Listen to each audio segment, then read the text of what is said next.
So I'm familiar with most of the numbers, so I could probably walk right through it while we're waiting for them. It's actually pretty easy so far, so. Okay. Now, did you guys check with him to make sure that he was coming? Yes. Alright. Alright, yeah. Peter's here. Should we delay and for how long? Because we can go right into DPW to save some time if you want. Yeah, we could do that. We could start off with the issue of cemetery. Yeah, good idea. 7 o'clock. Are we gonna do the pledge? This is a formal meeting, so to initiate the meeting, let's say the pledge. I pledge allegiance to the flag of the United States of America, and to the republic for which it stands, one nation, under God, indivisible, with liberty and justice for all. And that's the moment that you needed. Alright. Perfect time. Yeah, come on over here. You can have a seat anywhere you want to, Chief. No, he's gonna go the hard way, walk through the landmines. This is about to text it. Yeah. So I don't know. Throw those You want- lights back You wanna hit the there. light back there? Good evening, Chief. Good evening, how are you? Good, how are you? Coming around. Recuperating? Yeah, Awesome. for sure. Silence this thing, save us. Okay, to kick this off, I want to bring something to the attention of the Board of Selectmen, and it's a problem that we've been experiencing, I would say for 2 years, but mostly this year it's really been a problem, and the cemetery has not been providing us input for the budget. Multiple attempts to reach out to them to schedule have only found us rescheduling, bumping, canceling, whatever. And even to this date, we've been working on it for a couple of months now. And Debbie's even been involved. Debbie talked with him and still. So right now, all we have on the budget form is salaries. And that's it. And if you look at the current execution for cemetery, they do have other expenditures, but it's very concerning that we have not had any input from the department head on that. Okay. So I will leave that to your attention, and we'll deal with it however you see It is, appropriate. it's a committee and it's an elected committee, and I'm not sure if either of them guys on there are technically in an elected time slot, I think. Is the sexton a time slot? No, that's an appointed by the trustees Okay. of the cemetery, and so, Which the sexton usually does the budget Yeah. traditionally. mm-mm. Well, Ollie has. Well, the whole thing, Yeah. the one meeting I sat in on them with was Ollie was the sexton and the trustees. And the trustees. Yeah. So that got confusing, but the sexton works for the trustees. Mhm. And so the trustees set the budget, and all expenses are supposed to go through the trustees. Okay. But as you two can witness, people don't understand the seriousness of the position. And Yeah. I hope this year we can get some good candidates to run for it. And these two have done. Yeah. You know, they've worked it, but I don't believe that we've elected a new trustee in a long time. Yeah. And not one that they put their own name on Right. the ballot. Right. Yeah. It's yeah. been more of a, Yeah. Not hey, take you it very got this seriously. many and then- write-ins, Yeah. and we've felt it on the board level. Okay. It's So it's not so just it is us. something, yeah. So a public service announcement. Anybody who feels drawn to that, please come forward. Mhm. Yeah. So do you think you could reach out to them? So I can try. yeah. Yeah. All right. Okay, that's all I had to say on it. I just wanted to make sure that you were aware. And with that, Slide. thanks to the police and DPW, transfer station and government buildings. Welcome and thank you for coming. Thank you. And with that, I will turn it over to Joe. We'll dig right into the police budget first. Do you know how to fix that? That's that spreadsheet that, the one we submitted to the board for first review. I had something button that did that. Usually I'm pretty handy around the computer, but I can't quite figure it out.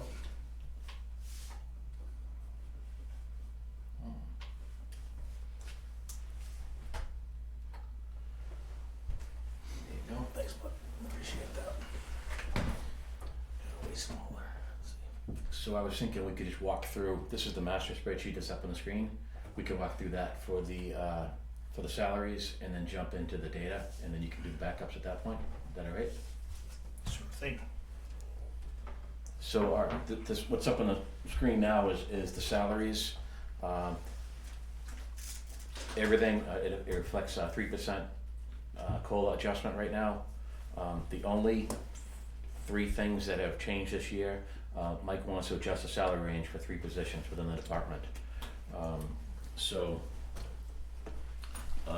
Here are the adjustments for the 3 departments. 3 officers. Officer 2 gets an increase of about $7,000. I think it was a 13% adjustment in the salary range. And why don't I let you talk to this? Right, those right. 3. Yep. Oh, is that? Yeah. Yeah, I think back when we started talking about the, just came up with the employee retention issue that came back up, I think it was September, August, and then into September, and then we had the public hearing. We looked at trying to be more competitive on the pay range, with the concentration on the patrol officers, so patrolman or police officer, not sergeant, lieutenant, or supervisor level.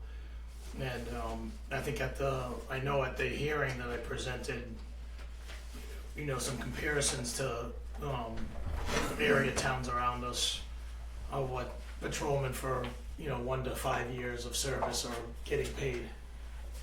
And I think at that time I said, that at a minimum, really, to be competitive even on the low end would be 63,000 for a patrolman with 2 or 3 or 4 years experience.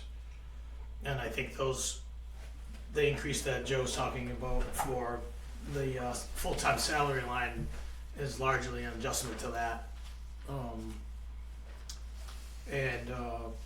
With 63,000 being the low end of competitive to, being around 68,000 to being more competitive with this year's rates, not next year's pay, to whatever the other agencies give for either COLA rates or contract obligations. And I still came today with those comparisons just so we have something to look back on if we chose to, for any justification or just to reflect. But so I think that's where the large increase would come. Currently, for the public, we have 6 full-time officers, including the chief and all, sergeant, and then the 4 patrolmen. So there's 6 full-time positions and currently 1 full-time officer. 1 part-time officer. So I'm really just trying to adjust really the bottom 3 of the patrol, because one of the patrol officers has a competitive pay rate already. Okay. Now what is that, so what does that bring that line to? 542, from 526 to 542. And that includes the 3% COLA adjustment. So in the 526 was what number, like? That's a good question. So the 526 actually includes that salary adjustment, that range adjustment. So let me,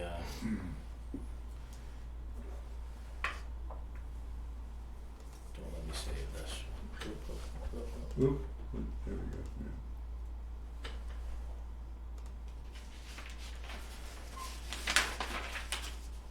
Yeah. So it was 507. And it's gonna go up to 542. Cause I have the budgeted amount as 466 for last year. Yeah, Yeah. 466, 125. Yeah, So did that include the holiday pay? Maybe we changed it a little bit this year. Yeah, that, I don't think it includes those 4 lines there from last year going forward to this year. Yeah. But yeah, I noticed, the salary range adjustment for 3 of the officers is at a priority 2. Holiday pay, was that supposed to be a priority 1? Or Yeah, holiday priority pay 2? priority 1. Okay.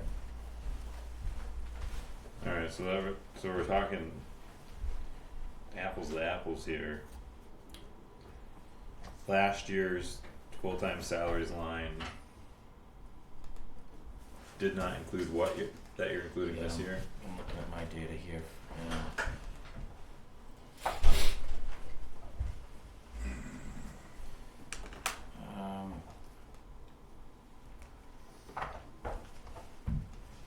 In short, I don't think it included the additional salary bump and the holiday pay, but I don't know what the totals are on that. Unless the hourly rate changed. Did that change, Mike, from last year? No, Okay. yeah, So technically, it should only be the holiday pay and the step increase, or whatever you want to yes, I call it. think, was the 466 prior to the 7% increase? Is that what we're looking at? Well, this sheet right here should say it all, I think Sean was reading from it. Because it seems quite like, Yeah. maybe discrepancy. Go back to Yeah, holiday. cause that's what you have for Right. yours too, right? Or Yeah. did you pull yours from? No, this was this was this year's first version, so I worked off of these numbers, which Yeah. would have been what I thought was the 23 budget approved. Yeah, Let me see, I think I might actually have the 23 budget here with me too. Let's see. Yeah, here's the 23 workbook. That was supposed to be Oh. the final, but I'm not sure that mine got updated with 7%. Well, I think I can in tell the you annual what it is. report it had it. That That's 7% COLA It was did. included. Yeah, That the was the ending number was included. So it Let's was see. 466 for the salaries. Yeah, same- How same with these this one. This was spreadsheets my are final calculating version. is what I Yeah. think I don't understand. Is it so the overtime, is that somehow factored into holidays or? Oh, that's a good point, yeah, so there's this, so the overtime line was separate last year. So, let me just block out a couple of these. Yeah, the summary total of 2023 budget was 466, I believe, and the overtime was 31,345. Yeah, That's that's what I what I'm seeing here. Yep. But I was curious if that overtime, is there something with paid holidays that the police get overtime pay on them and? No, they just get a twice annually.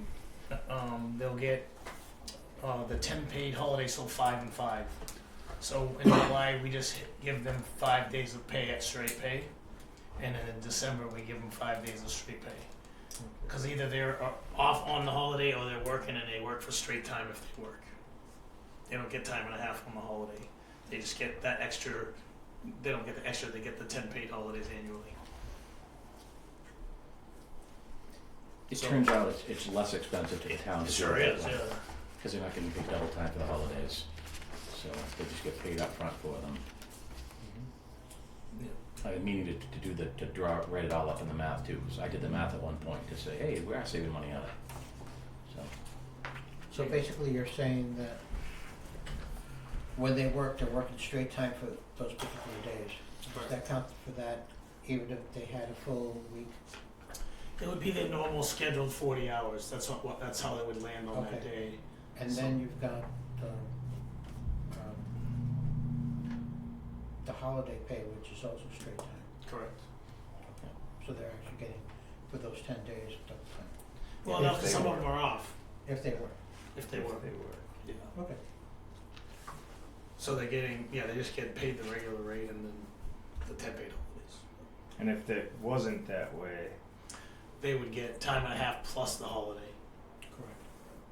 'Cause they worked the holiday for a time and a half, and then you'd still owe them the holiday because they worked. interesting.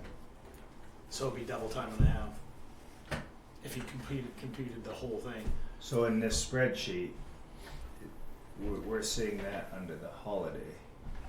Correct. Right. Here, here, here, and here. Oh, and the one on top for the officer one. Now, is there any hassle with, doing it that way under the Fair Labor laws? I don't know the answer to that. I wouldn't imagine so, because the officers, I think the officers actually prefer it that way. Yeah, and I didn't mean to, Yeah. Yeah. I just wanna understand, but I see the holiday is at 0? Yeah, so- Well, the state and the federal government both have Oh no, it's not 0. labor laws. Yeah. And that define what kind of pay people should get during what kind of things. So it probably should be looked into, or at least compared to what we're doing before anybody gets in trouble. Didn't you have numbers in the holiday? pay Yeah, at one so point? I just deleted them for the ticket down with this says 465.6, Oh, I so see. that's close enough. Mhm. So, that's where we were last year, and then I put overtime in the personnel. So, we refined this as we went on, because last year we had expenses that didn't roll up into Medicare and retirement and so forth. So by putting in this format here, it captures it as actual revenue and gets FICA, Medicare, and all that crap added onto it. So, Well, it's revenue to the individual, and all of that amount would be taxable for Medicare and FICA. But workman's comp probably doesn't. Probably that too. That's where you get a savings on holiday pay. You don't pay workman's comp on holiday pay. Technically, I think. I think workers' comp actually is a fixed amount per employee now. It's not adjusted based on salary. There's a fixed number, fixed insurance cost. Oh, really? Yeah, I didn't know It that. used to be what, Yeah. $22 on 100 or something. Well, it depends on what you're doing. Oh yeah, I got Yeah. that. Yeah, you're in the high bracket there. Yeah, maybe. Jeez. we have a single line item for it in the town office budget. It's just a single, it's not a calculation at all. It comes from the insurance company. Right, but I'm thinking, to my knowledge, workman's comp is always pay based. Well, for us, I don't know if it's different here or what, Municipalities? I don't know, yeah, Maybe it is. I don't know, cause that was one of my questions at some point, is how is that perfectly executed already? Yeah, Like, I didn't understand it because of that question of, just usually hourly, Yeah. pay based or, and then we've had some, different staffing shortages, or people, have left, at different points in the year. So you'd think that there'd be a savings on that if it was, I will ask Debbie. Yeah, that's definitely something more. Yeah, that- Right now, the staffing shortages, as of the 5th of December, is you still have $82,000 left in the account to spend or redistribute. But I think, correct me if I'm wrong, Joe, but I think if assuming that all the hourly rates have not changed from last year, if you strip away the holiday pay and the salary range adjustments for the 5 officers, the differences between what you see,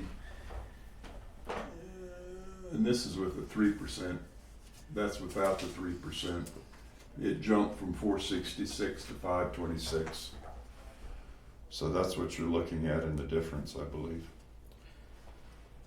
Is that correct, Joe? Yeah, so this one here should go away. So it went from 466 to 496. Which one went away? The overtime row line, Oh. because that was not included in the 466 last year, that came in elsewhere.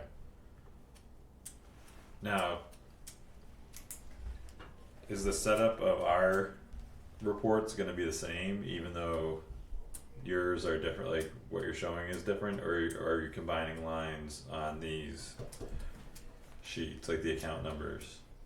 Some of them are new account numbers, are they not? If you're talking holiday pay, It will ultimately match that format right there. It'll be a single line item with a single value next to it, ultimately. Okay, Yeah. alright, It would alright, so it's have to gonna match stay the broken account. out just like this. Yeah. Okay. it would have to match the accounting system, however it fell. Yeah, So for each account number, there'll be $1 value next to it. so this full-time salaries is roughly 30,000 more, Yes. okay.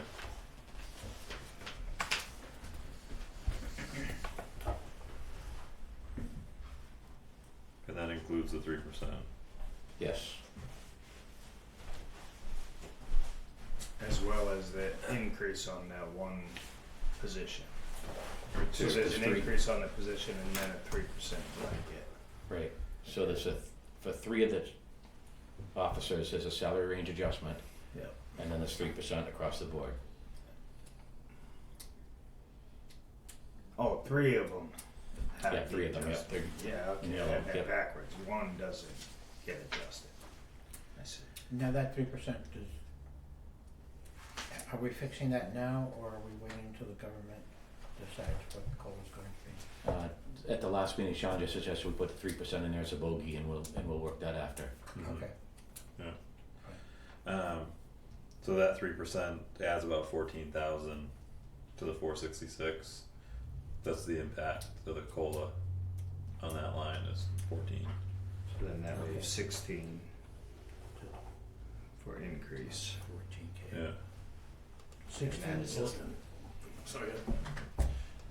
These are rough numbers. 466 was 14K, about? Yeah, yeah, with the 3%. Yeah. Maybe at like 480. Mm.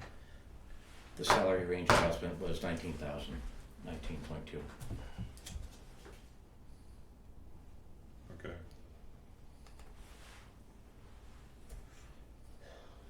And what does that include now? Like, so that just puts it to that competitive rate, It's- but it's that all- doesn't include like any other incentives, right? Right, Like, that's so just this that is- straight salary. Yeah, Right. and we'll get the incentives in a bit. Okay. Yeah, so that, just so I'm clear, it's that's the 63 range, is that what you're saying? Yeah, so Officer 2 would go from 57, 7, 64, 8. Yeah, very, it's competitive.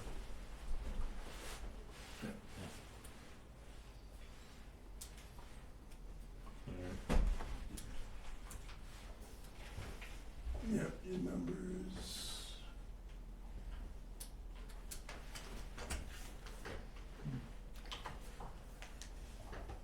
We good on salary? Yep, I'm good. You guys good? Mm-hmm.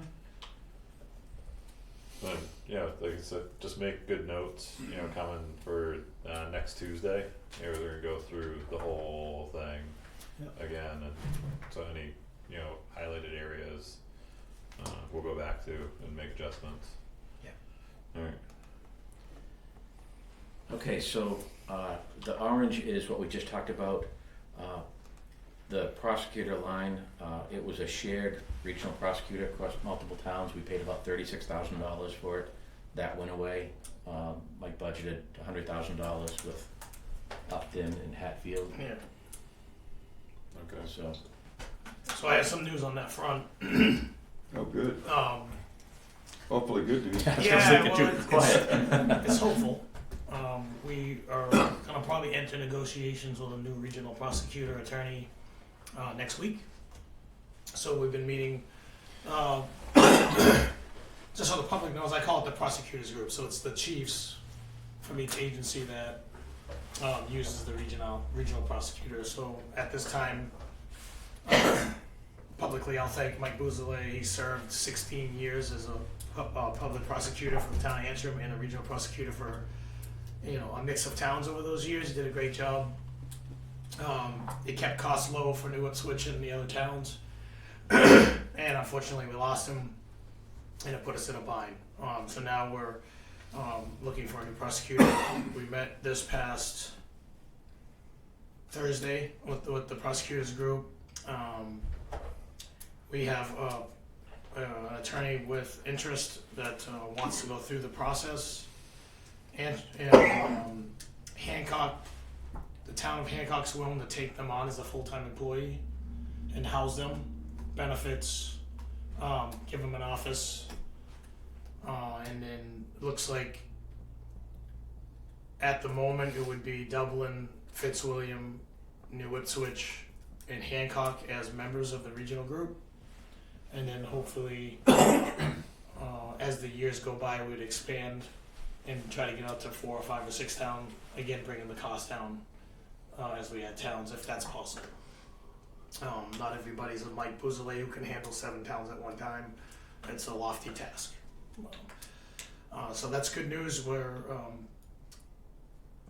maybe as soon as this Friday meeting with this attorney, face to face, hopefully. If not, maybe Monday or Tuesday next week, depending on everybody's availability.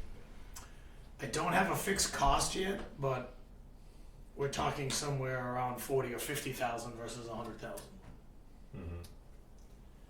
So that's a rough cost. When we met last week, we did a rough budget, drafted a rough budget out, included salary and stuff like that. We got an email just before I came here from Chief Horn from Hancock. He said he has a revised budget to be pushed out tomorrow after speaking with his board and getting numbers for benefits and stuff like that. So we'll have a little bit better picture tomorrow. And then, of course, that would lead to negotiations with the prosecutor on pay, which could skew that budget left or right, up or down. But, potentially in a much better situation than Upton and Hatfield. Not to slight them, but, it costs a lot of money. Yeah. Yeah, it's certainly a lot better than 100,000 that we're looking at now. Yeah, I mean, Upton Hatfield at 10 hours a week times what I thought was going to be 200 is 104,000 a year. And that's not, that's 10 hours a week. I'm wondering if we could go down to the bottom so we can see what the bottom line is and then work our way. If the bottom line turns out to be in the neighborhood of, it seems like rather than going line by line and trying to see if things are reasonable, look at the bottom line and then say, well, I think we should pass, this is good, or maybe we should try and shave off 15,000 and then go through the lines. Because for me it's hard to know what we're To know what the Increase? increase is. to know what we're dealing with from Okay. last year. So we're at 1,037,000 now. We were 910,000. If we take the $70,000 off that went to the prosecutor, we're up about 56,000. Of which 30,000 of that was salary. So we're like $26,000 now, right? So we're starting off at plus 57. Yep. Okay.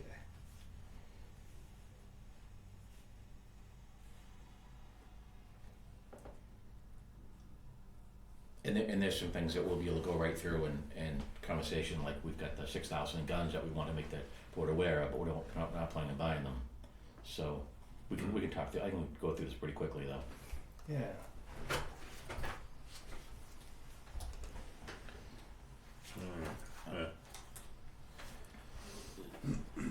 So, you know, the priority 1, 2s, and 3s, you know, and Mike had a budget of $7,000 last year, $7,075. Current is about 6510. There might be some training for admins as well that are in there as priorities 2 and 3. And we got education, is that where we're at? Yeah. Okay.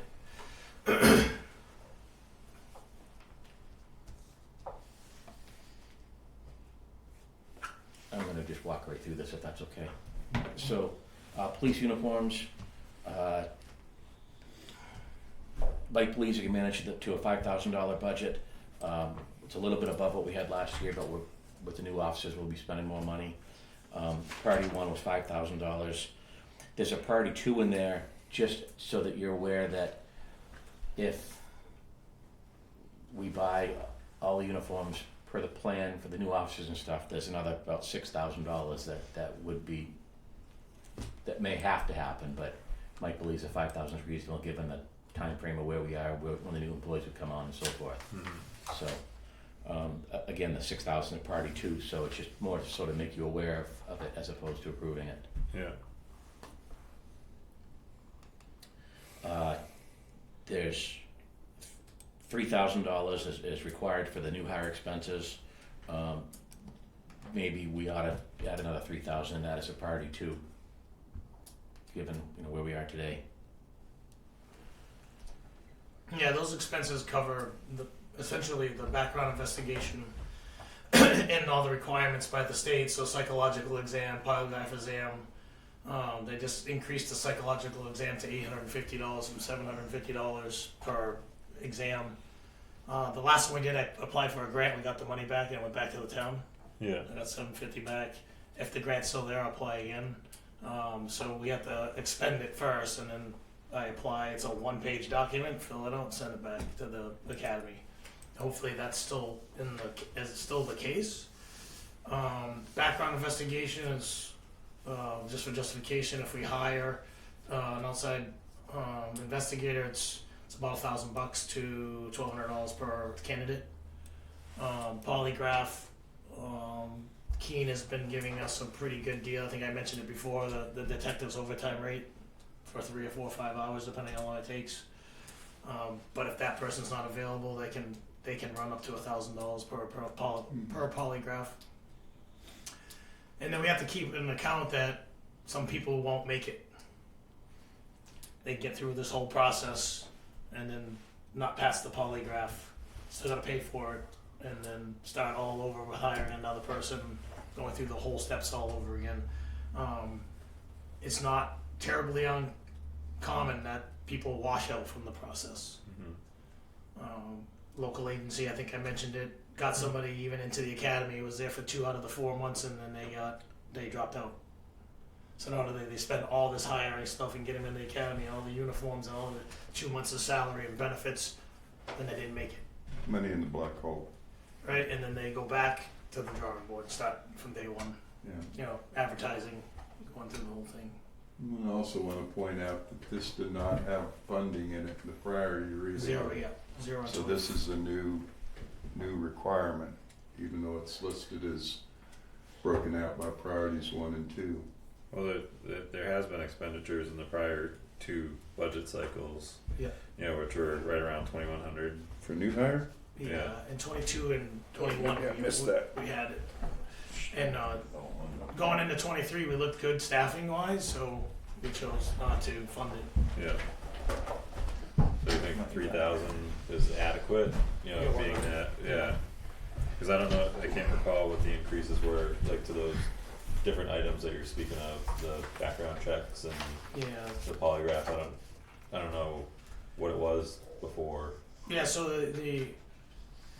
Was that a big it jump? was $750 for them in the past for the psychological exam, and Yeah. now I just got the email last week they're going to $850. Okay. And then the background investigator, the last time I used it was somewhere about $1,050 to $1,100. I can only guess that's going to go up a little bit. Yeah. So this really gives you 2 hires. candidates. Yeah. Yeah. In a perfect world, that would be if everything went smooth. Yes, that's correct. So the priority two, Joe, is that toggled for this overall budget that we looked at here with the 57,000 increase? Right now it includes that. It includes Yeah. priority two. Okay. So Which that might was, be able to be eliminated. that was an oversight on my part. I didn't know that we had a budget on, so that was 21,120, or I don't think 2,125. it wasn't budgeted. There was zero budget because he didn't anticipate any expense. And we did 23. Gotcha, gotcha, 21 and okay. 22. That- Yeah. Which That's what it was. That's why it was zero. I'm Yeah. sorry. Yeah, that was the lead that we tried to give everybody is if Yeah. you don't need it, don't call for it. Yep. And then if you need it next year, and this is exactly what we're seeing in it, and I think it's a clean way to do it in my opinion. Yeah. Do you think we should still stay with 3? Do you think we should go up on that? I think $3,000 is manageable. I think that'll do what we need to do.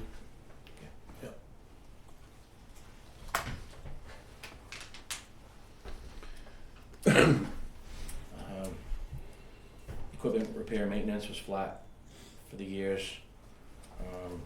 Vehicle maintenance, it went up $300 roughly. We try to keep that flat year over year. So what was that? The maintenance? 3,005. It's account 432. Yeah, 432. The 431 you said is unchanged, right? Right. Hmm. And I just want to say that there is some inconsistencies in this print off this year's December 1st budget snapshot of what's been spent expenditures and what's percentages left. I just noticed that there's fairly regular inconsistencies from what my budget shows that I'm tracking and then what this budget shows. Vehicle maintenance is I don't have it off the top of my head, but it's a prime one. It shows that we have about $2,194, and I'm pretty sure we've overspent that budget by now. Mike, whenever, Yeah. when the process before it gets loaded into the accounting system as an expense, do you see the invoice or whatever to sign off on that and track it? And if so, have you run that to Mindy to say, because this is not the only account that we've had problems in Yeah. trying to get the balance There's correct. quite a few accounts on here that are probably off to some degree, to be frank. And I do the best I can. I pass in everything I have, and the rest is not up to me, right? So You sign off on them and Yeah. give them back to Mindy correct. or whoever the account Yeah. is? So some invoices come directly to the town, but they put them in my bin. I receive them, I review them, I code them to the proper line item in the budget, and I give them back to accounting. And from there, that's the end of my And from that process, you're seeing the deviation? correct. So for this line, Yeah. what's the difference that you have? Do you have that? I don't have it with me, Okay. but it's. I believe it's overspent. Okay. Yeah.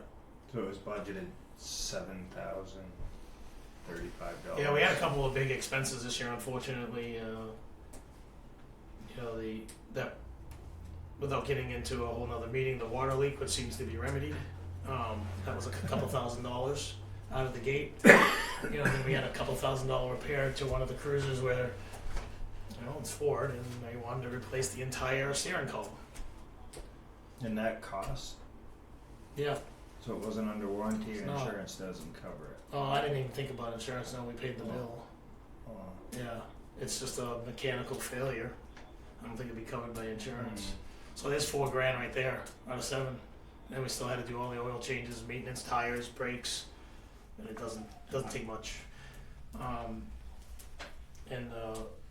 Had we not had those 2 big expenses, well, we'd be under budget. Yeah. Yeah. All right. So where'd you want to go on that maintenance line? What? We're at 7,370 right now. I say we go with it again. right? And hopefully we don't have these multiple $2,000 or $3,000 bills. And that's kind of hard to predict because Yeah. breakdowns, you Yeah. you can't Yeah. program a breakdown. Nope. And our cars are still relatively low mileage cars. They just got built during COVID, 2020 models, and we just had an unusual amount of maintenance with them. Some of it's warranty, some of it's recall, and some of it's out of pocket. You know. So we'll leave that at 7,035 or Where are we at here? 7,370. I gotta make sure I'm looking at the right one. I got two of them up Yeah, at once here. the 2024 request was 7,370. yeah, I just was going off the 23 request was Yeah. 7035. yeah. Vehicle equipment maintenance. Yeah, I think we should basically go on as close as it was. We probably should do the 7,300. Yeah. You know. So go up with that. Yeah, we can round it up to 73, Joe, if you want, or make it straight 7,300, which Yeah, is we can do that. a $245-$65 raise Yeah. increase. Which oil's costing more than before anyways.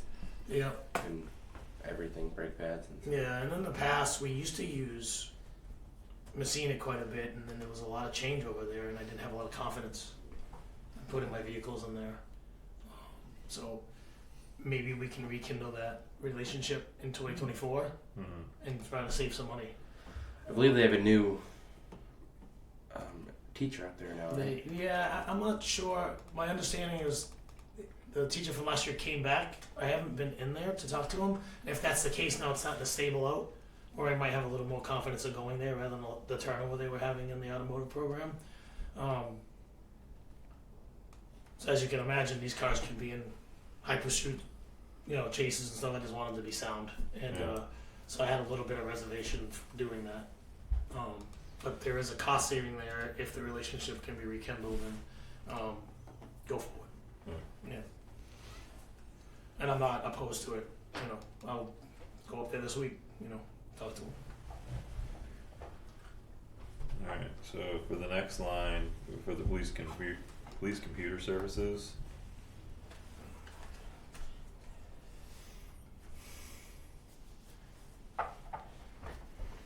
So on our printout, we're showing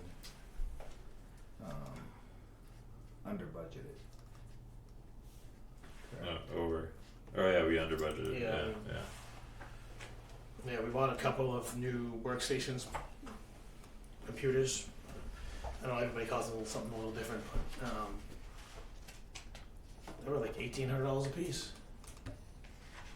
We used to get them. Were those laptops or? No, just servers? regular desktops. Desktop. Yeah, I mean, 3 years ago we were getting them for $1,100, Mhm. $1,100, and so that was a big part of it. So what was this year's ask for that line? This year's ask was 4,400 for 2 computers, priority 1, and then 1,650 for a third replacement computer. Which we won't need. Priority That's a 3. priority. Unless we had a fire or something catastrophic happen. So So we can take that one off. So how much do you want for the 23 budget? 24? 24, 4,400. 45? 4,400 you saying? for 2 more new computers. Well, that would cover anything else that might happen. We've had hard drives crash in the past, replace those, and then Greg Johnson's cost. So hardware failures, replacement. The server's good for a while. We're in pretty good shape, hardware-wise. But if something does go, we're gonna have to replace it. This Yeah. would replace 2 whole computers, right, Mike? Correct. Yep. So it's not just hard disk failures, it's a whole system that you're buying. Right. Correct. Yeah. No, this will cover a brand new computer. Yeah. And we've had we've been very fortunate to have a very solid rotation of keeping our, computer equipment up to date. So the number that you're looking for then is what, 2,400? 4,400. 4,400, thank you. Then on the next line, so is that computer software? Let's see what line that's 5. 434.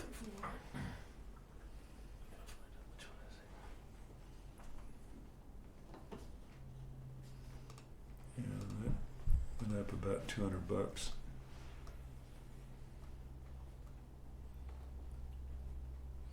And you have a priority 2 for another 21, almost 22. Alright, can you give me what the ask is on that? The number, like the. Cause I'm at 5115. $5,115 was what we budgeted for that line this year. And we spent 2,100. So it left 3,015 in it. So I wonder if we need to budget the 5,000 or knock that down. I think that number's supposed to be $4,432 for priority 1. Yeah, that's what I have here. 442. No, 4432. 4,432. Is that what you have? Yeah, that's what I have, yep. Based on what? So up on the screen, this is the all the Crime Star system. This is everything that is part of it. Crash plan, Adobe, AC, Synology. It's all broken out here. And then we just got basically a quote for which I hadn't seen before, which is an update to our firewall. And I don't remember off the top of my head what that cost was, but it was somewhere above $500. Did you see that from Greg Johnson? I didn't think you needed a new firewall device. That's not what That was a there was a hardware firewall device. Yeah, but it was an email sent to me by Deb Deaton. So if that's not my expense, that'd be great. Yeah, let me dig into that because I broke out that quote, Okay. and I don't believe you got a new fire. You needed firewall software, but not. Yeah, that's what I'm talking about. Yeah. Okay. Yeah. But not a hardware firewall. Correct. Yeah, and we kind of call this So the you- software line anyway. Yeah. So You buy the hardware, and that's good for like 5 years, but you have an annual software for it as well that you have to pay for Okay. And how long ago did they buy the hardware? every 5 years. And the police department did not need one yet. Just Okay. the DPW and fire, I believe it was, or town offices and fire. Only 2 of them anyway need to Yeah. be replaced this year. I saw the paperwork come through, and I had never seen that before.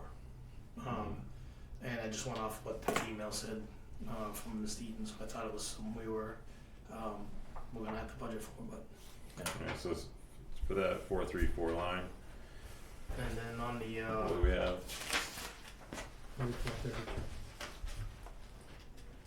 Yeah, that's what Yeah. they said, 4432. 432. and then was the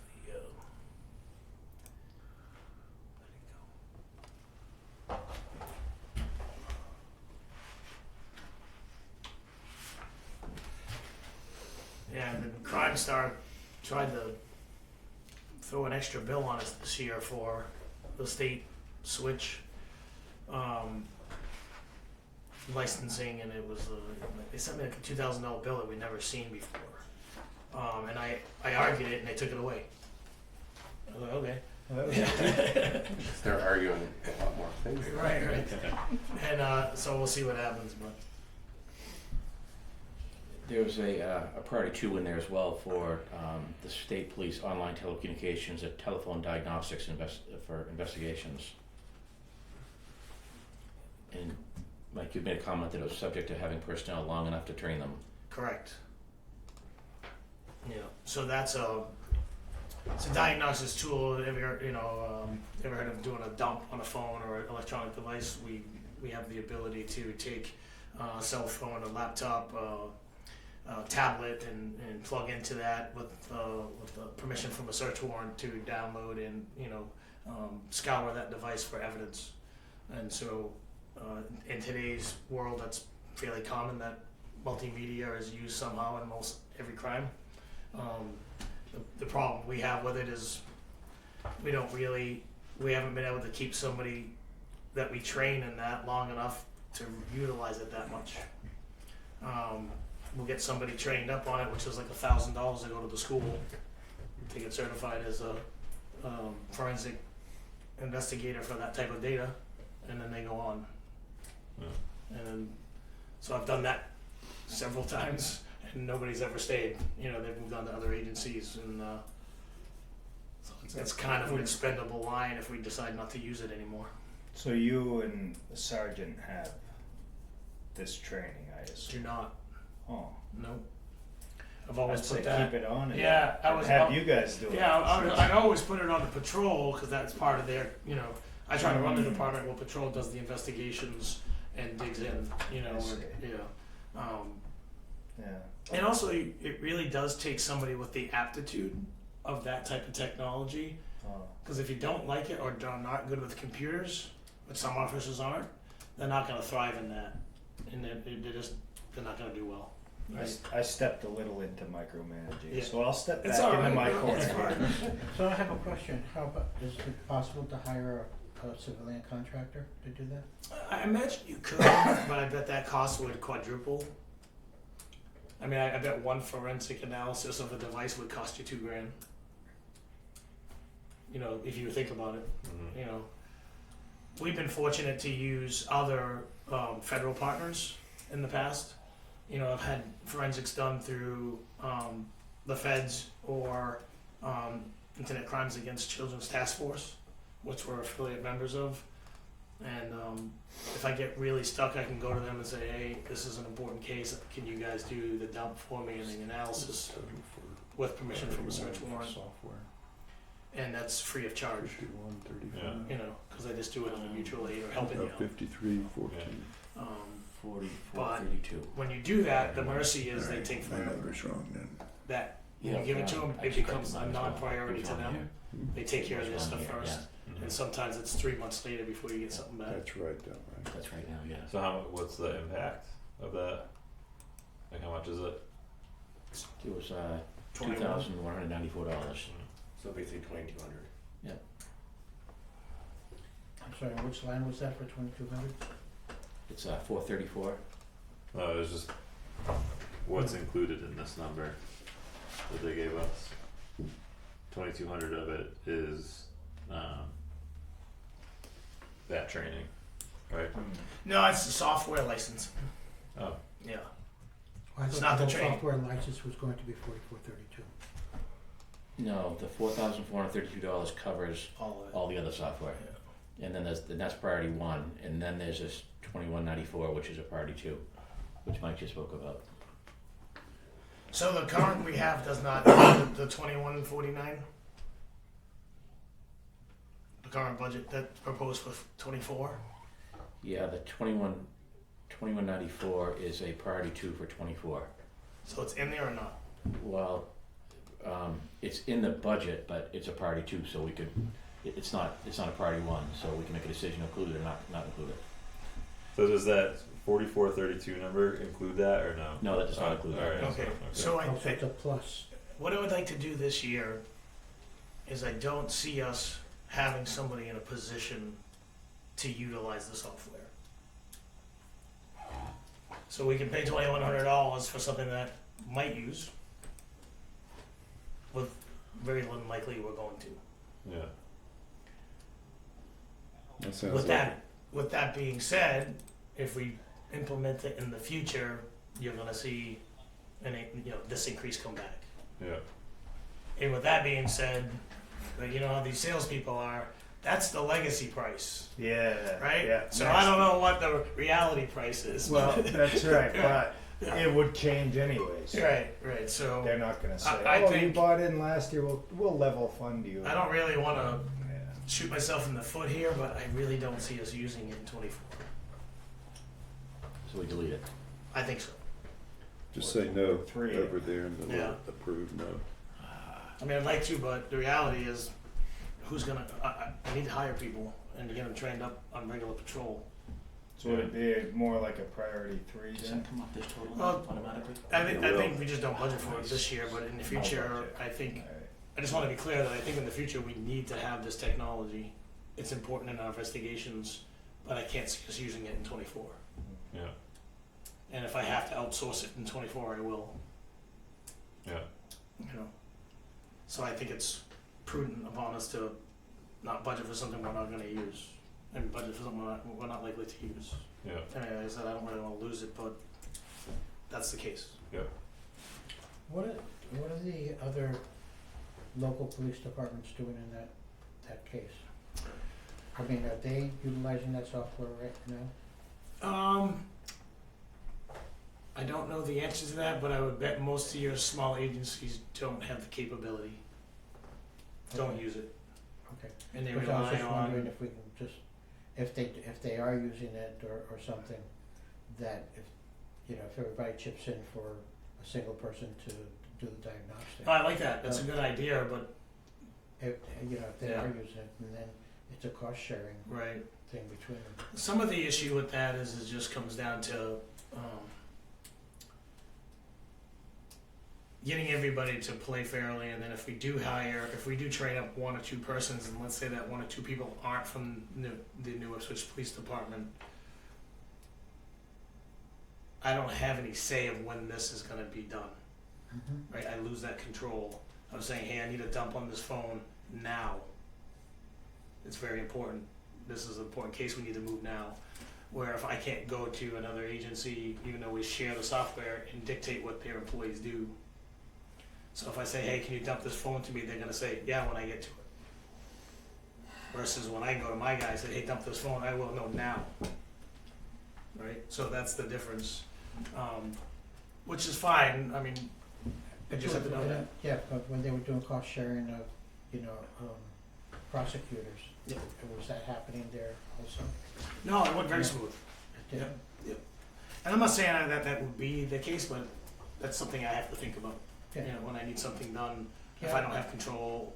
I was just kind of throwing that out and want to try to reduce the cost. Yeah, and I think it's a good idea, and maybe I'll broach that with some of the other, the towns that, that have it, and maybe they would think about that. I think it's kind of a good idea.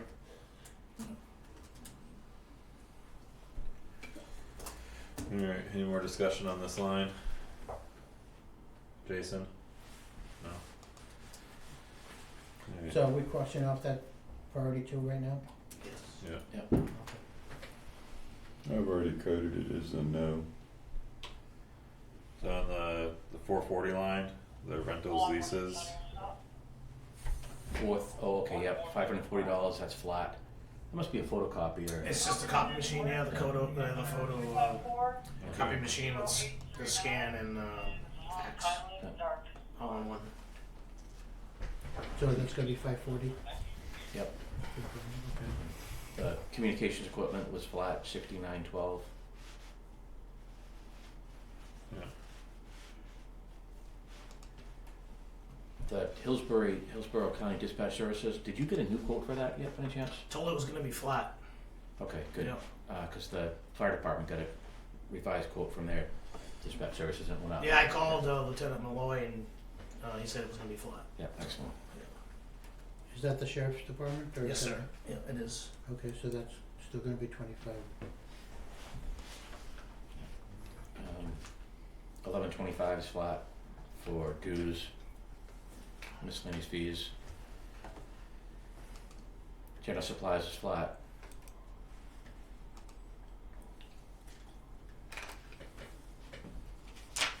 Electricity, based on the new rates, we think that's gonna go down, so we're budgeting just under 5,000 for that. what's the number?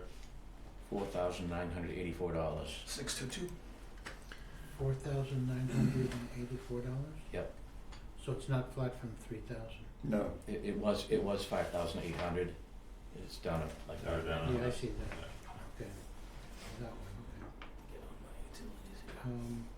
Question. Did we ever hop onto the other electric supplier?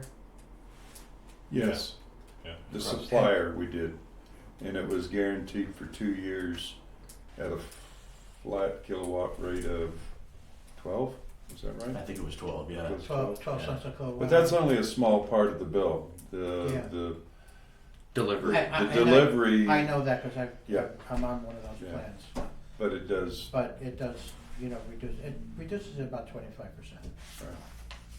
we, and I think we discussed this in the last meeting, but we kind of wrestle with that because we didn't feel comfortable with the electric projections that we were doing last year. And as you can see, we still have a lot of excess in this account from 2023. So we built a model. I hope it's right. We think it's right, but we wanted to get closer to the number that would be more reasonable. So in this particular case, it is a decrease from the prior year. Yeah, so I kind of miss you. What was the proposed 24 budget for that, like, utilities? $4,984.61. Okay. Yeah, because right now it shows I have still a 40. It shows 42% balance or still left in the account. Yeah. Okay. Yeah. That's good.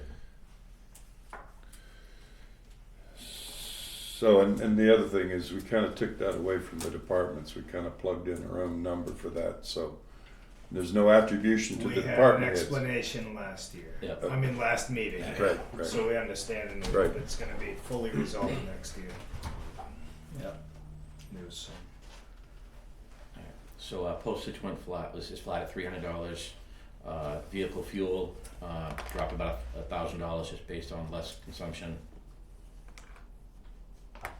So you're taking it down to what? 19,000 from 20 down to 19. Now, is this line somewhat jiving with what your account? So what we're showing is as of beginning December 5th, there was almost half of the fuel Yeah. budget left. Yeah, that's correct. That is Yeah. correct. So Yeah. I So wonder- that's one of the line items that I think is fairly accurate Okay. between my accounting and what's being shown on this budget sheet. Certainly in excess of 40%. So is that number high then, Chief? The 19? Yes. Okay. But What was the again, algorithm whenever we initially built that? Yeah, it was based on gallons, estimated gallons per year, or average gallons per year of 5,000, and times the price. I believe we went with a higher We did. estimate just to, Yeah. because everything was going up. Yeah. Last year at this Yeah. time, remember the Yeah. trajectory on gas was this. Yeah, it was. And It was like $4 a gallon. yeah, when we were and doing it last we year. heard rumors obviously of the 450, 475 range, and we spiked up we increased the price anticipating that increase if they kept projecting that way, that hey, we don't want to get stuck with a $5,000 overage on the line, and so we came up with this number last year based upon a best assumption of what we thought the prices might be. Yeah, Jason, didn't you read up where you said that the projected cost of fuel was going to be up 8% for the upcoming year? I think that was. That was propane. It's going up 8%. Was that propane? That was Okay. propane, yeah. Alright. I didn't look at the price of gas. Well, I would say that Yeah, if we have a 40% difference, we should, if you look at those numbers or those guesstimates, we might be able to knock off 10 or 20%. We budgeted $4 a gallon for 2024. And it is an election year, so usually goes down. it's gonna go down, yeah. And I don't like to see. I So think I we think- got to be careful sometimes, as everybody here knows. Is we don't want to see like this huge spike next year if something happened. Well, But no, that's what we're looking Yeah. like. That's going to kind of happen Right. with this, like trying to budget for actuals instead of right. building too much in. So do you feel like we Okay. came down $4,000 and put 15,000 in there? What if you went to? Did you already? So if I go down to $3.50 a gallon, that gets us down to $16,625. That sounds. right in there. What was the right? percent, or how much per gallon? $3.50. Well, if you saved 40%, I mean, that's a guess too, Yeah. but This is Well, the other thing budgeting. I want us to think about is we're only gonna have 3 employees come March 1st. That drives the requirement too. Way down. Yeah. Let me just interrupt. Unless for some reason I hire 2 real quick, which that are already certified and put them right on the road, which, no, I'm trying. would anybody feel safe taking it down to 17? I would. What were Or you maybe driving at more. with that, chief? Meaning that we're gonna use less fuel next year. So what would you be comfortable with? We were at 20, right? Mm-hmm. Can we do 16? No, let me just interject something. So we have, Seems like they got their. all departments are on an equal basis here. Okay. A couple of months ago, I sent out a projection of the cost for gasoline and diesel, and that was at $3.73 a gallon, and diesel was $4.61. And we did the computations on the consumption of gallons for other departments. So my question then, Mike, is do you have a per gallon consumption of your 4 officer base right now? Per car or officer? Well, either way, if you got Yeah. it per car and sum the 4 or what 3 whatever cars that Yeah. you got. And that way we can put it on an equal basis across all departments. Well, 950 miles per officer. yeah. Typically, we were tracking only by how many gallons each cruiser consumed annually. So I don't know the officer consumption. Never have. Cruiser's fine. Yeah, and quite frankly, this year there was some discrepancies in not having an administrator since the beginning of August. We stopped tracking it, and at one point I didn't feel it was necessary to track it. Just came to time management, you know. So I do have some legacy data, you know, going back to 19, 20, and probably 21, maybe even 22, that we can look at. That may Well, be you something can also that, take the number, excuse me, you can also take the numbers that you had for the time until August, and you figure that's 2/3 of the year, and add 1 more third on top of that. Yeah. If your consumption's. Yeah, I mean, it's up to the board how they want to handle it, but I think we can clear this up now and to then knock off 4,000, I think, just based on the 40% under executed. I have no problem with just running with that, Yeah. and if numbers get sorted out with gallons per department and stuff. But I can definitely do outside some that's fine research too. Yeah. and get some numbers for you, sir, and that can maybe help us better prepare in the future. Yeah, I think So that's what's the our new goal. number? 16. 16?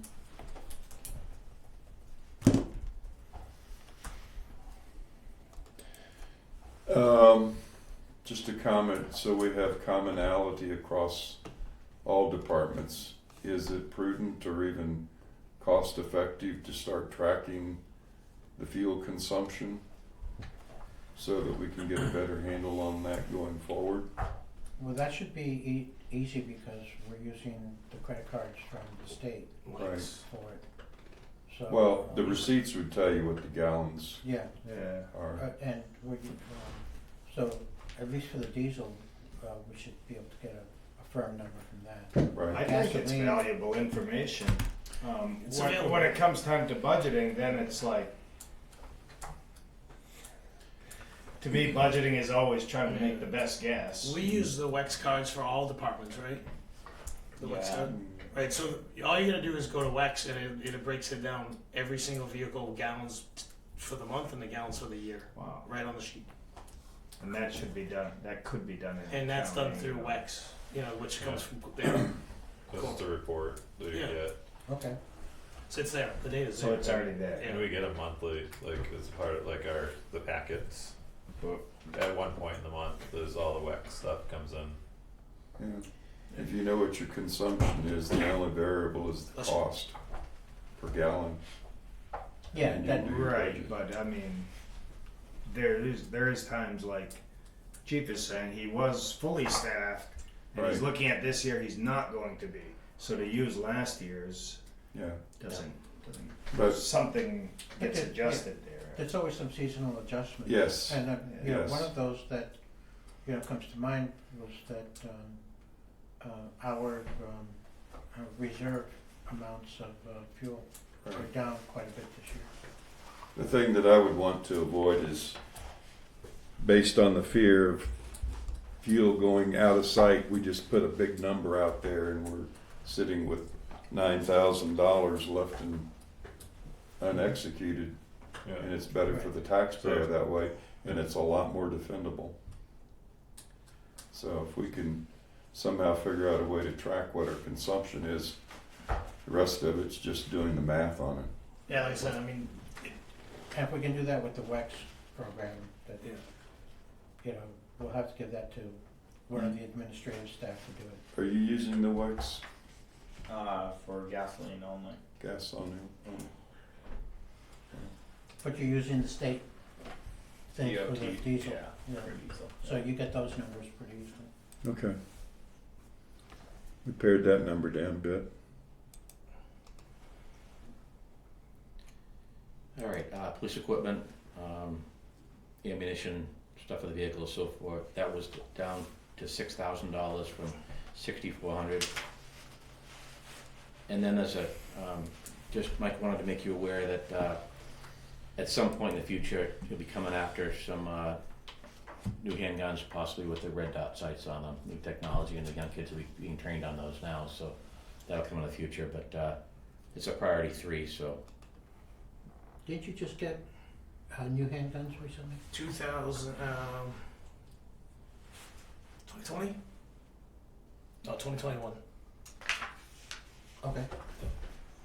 Are they What's fitted up? for red dot sights? No, they're not, the upper slide doesn't have the accommodation for that. Okay. No. And, but the upper slide, can be replaced on, Ooh, so Yeah, you have to replace the pistol then if you get the red dots, right? no, just, I'm not really a big gun guy. okay. He's you- a gunsmith. Yeah, right. You So- can just replace the upper slide and do that. So you're thinking it could be possibly be done towards the end of the year, Correct. Lou? If, Yeah. if he looked at which guns you wanted to do it, if there's extra money in there, Yeah, throw it on it the is- slide and it then. is something trending, and I think the reality too is we gotta look at, not all officers want it, so maybe we don't need all the guns, maybe we only need 1 or 2. Yeah. Some of my officers are, no, I'm gonna stick with the iron sights, it's tested, it's true, I'm fine, I don't wanna move from that. And there's a lot of people that don't, however, you know, an average officer, and it does take them, from reports that I've received back, it takes probably about 300 to 500 rounds of firing it to get used to going from iron sights over to the red dot Yeah, sights. yeah, and training's But the another cost, acquisition, but but the yes, acquisition time of the target's much faster. it is. There's been a lot of studies and it's very positive all around. And then we did some testing this year out at distance. I told you my sergeant did it, and then we went out to the range as an agency, and we all got a chance to use the red dot out at 30, 40, 50, 60 yards, and we're all hitting target. You know what I mean? Like with iron sights, I'm not doing that, right? Not with any regularity. There's really not. Priority Yeah, one. yeah, right, exactly. So I marked that as a not supported at this point, but right, Not there's the extra point at money this in. point, but it can be, Yeah. it can be phased in slowly also. Yeah, we have options. $150 for community policing. Same as last year. So longevity, Yeah. we had, last year we approved the incentive for longevity. We budgeted $23.50. Mike wants to update that longevity bonus by $1,000 each, which would cost another $5,000. It's here for, as a priority 2 now, so.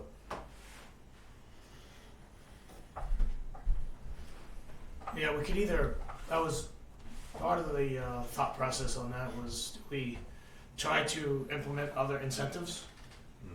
We've talked about over the last few years, whether it was the education incentive or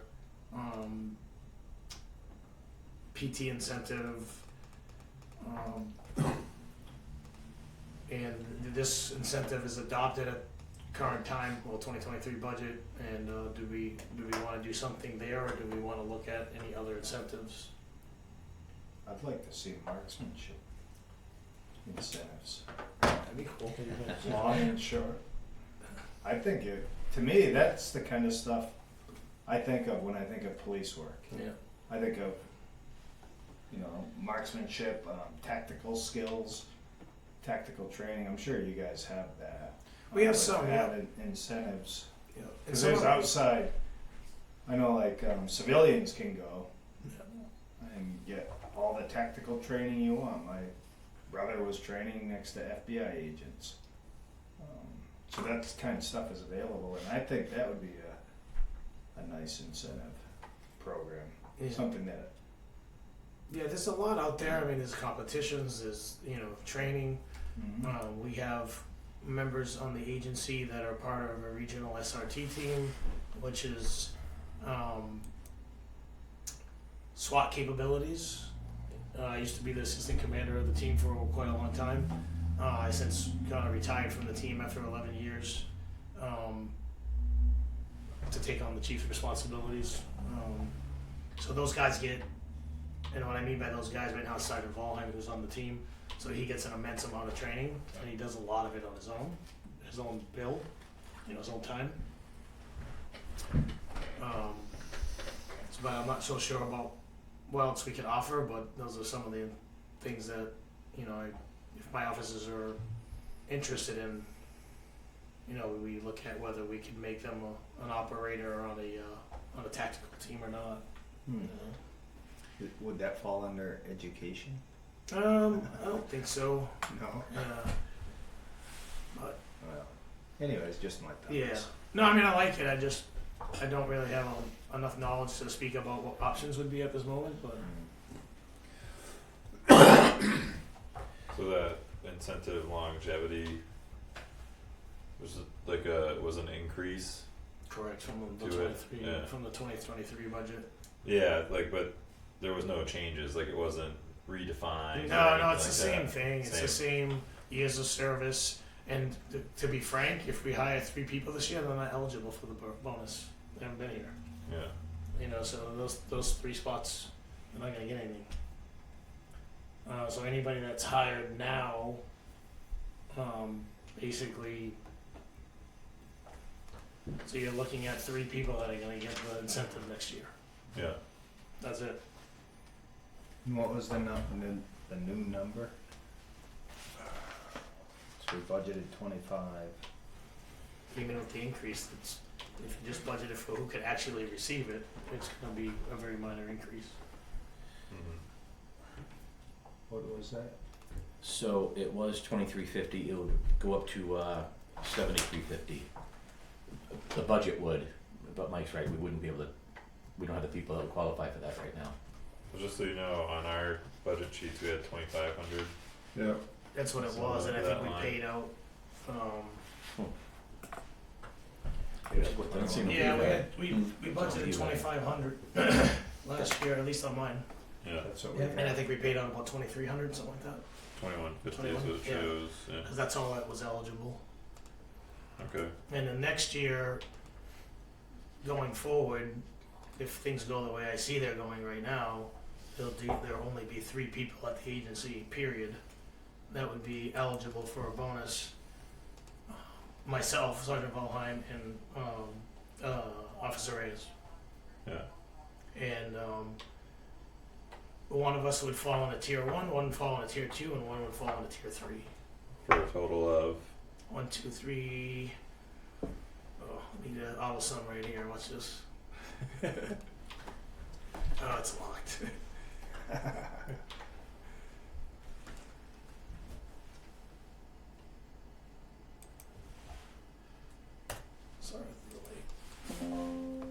was hoping Joe was gonna beat me to it. No, I wasn't paid, it was tier 1, 2, and 3? Yeah,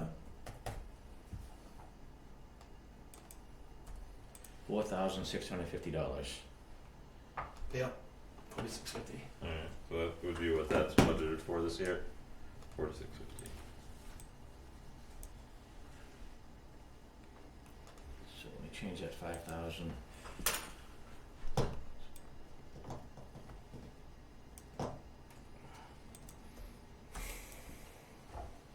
So instead of 7350, Mm-hmm. a little bit less than last year, a little bit, what if it was more. Grand total 1029. Or did you refresh? Yeah, it's still in total Sure. 1029. So, education incentive, we haven't done that yet. Another $5,500. Fitness, $2,400. And then the shift differential, which was a priority 3.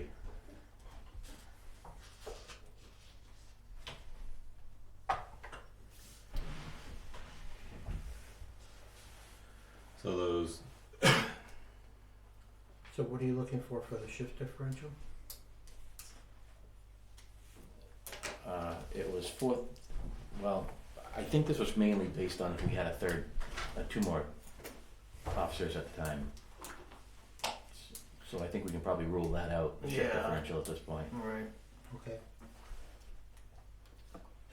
Yeah, I think the next one, I mean, my personal choice would be a physical fitness stipend, since it's required by our academy to remain certified to hold a fitness standard. If we don't hold the fitness standard, they take your cert away, you can't be a cop anymore. Alright, and so I thought it was gonna go away, I think I mentioned it to the board, it went back to legislation and they kept it as law, so it's still a requirement, the physical fitness standard. But I thought it was going away and it was gonna be put on the decision of the individual department, but so how much is that? 2,400.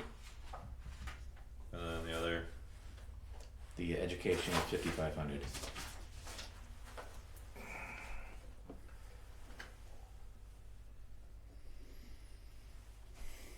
and again, I think you're gonna have 3 officers that are gonna be available for the fitness bonus this next year. so does that I'm knock looking that at- down to? Yeah, $1,600. 1,200 bucks. 40, yeah. 1,200. 1,200, yeah. Well, I don't think it's not necessary to give a brand new person that option. They need to do it to get in the academy anyway. Yeah, You know what I mean?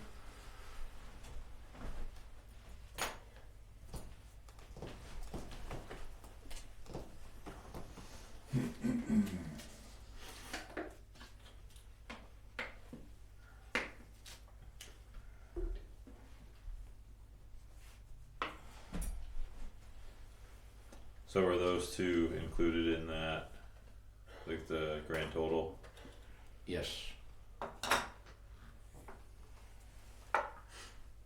And then this now 1028 172. That has the adjustment in the fuel, as well as the prosecutor.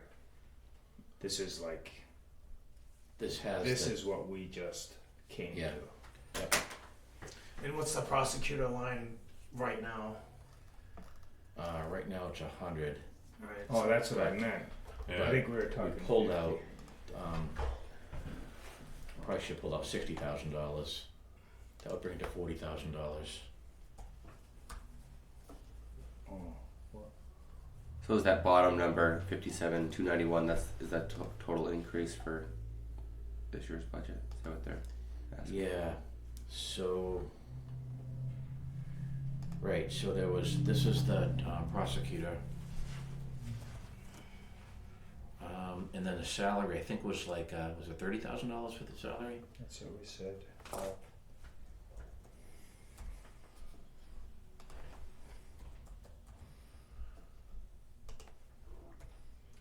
That was with that 3%?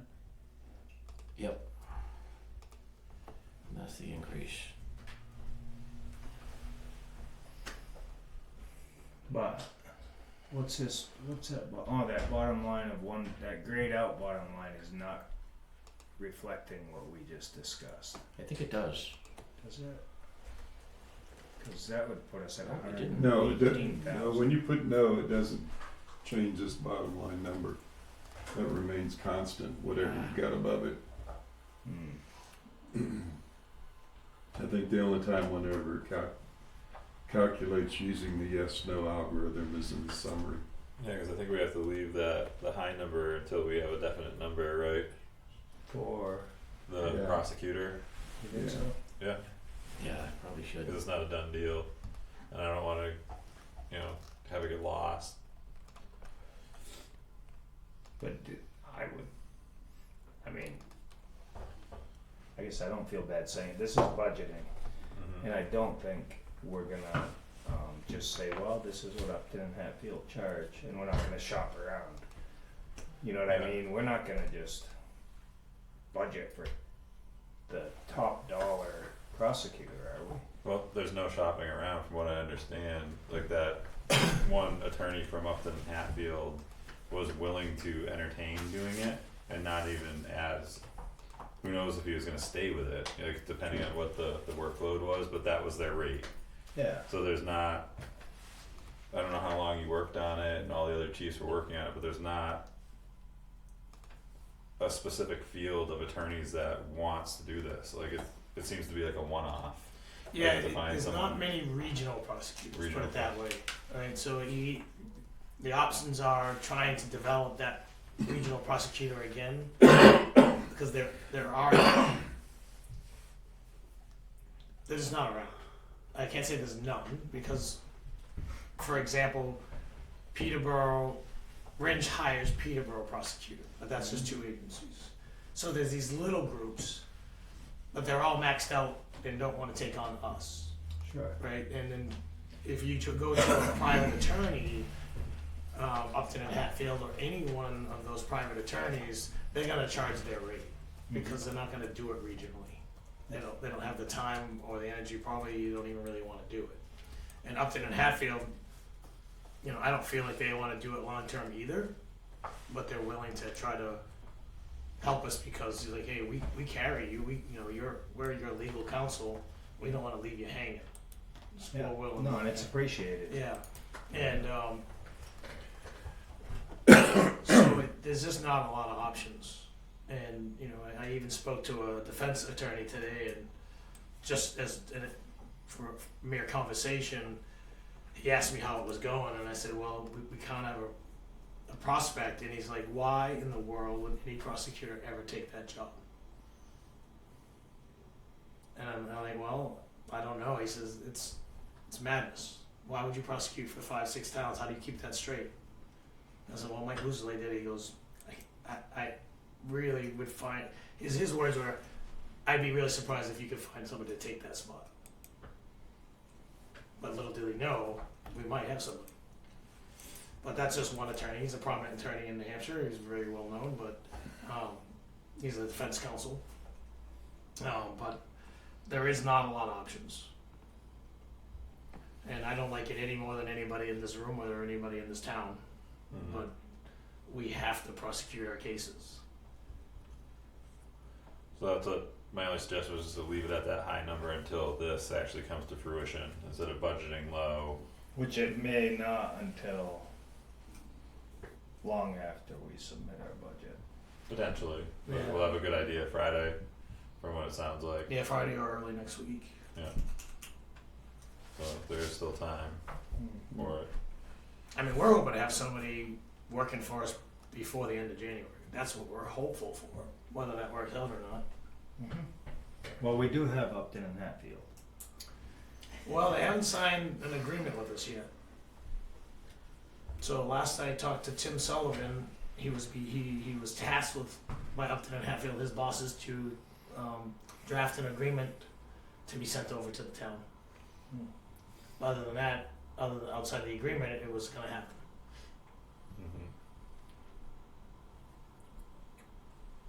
Alright. last email I got from Tim was Friday, and he said he was gonna work on something over the weekend for a draft, and I did not hear from him today. So then back to bottom line. With 100,000 budgeted for a prosecutor. Yeah, if we planned on it being $40,000, took out the increases for the salary, and then if we pull out that 5,500 for the education incentive, that gets us to $9,400 above where we were last year.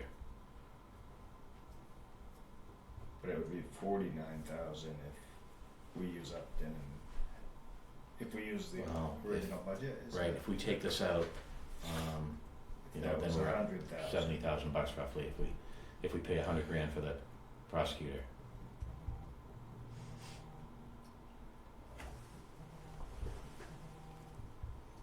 That's the total increase. 75,000 or 68. S- So I think 69,000. our total increase today is 105,000. Of that, 30,000 is salary. 5,500 is the education incentive.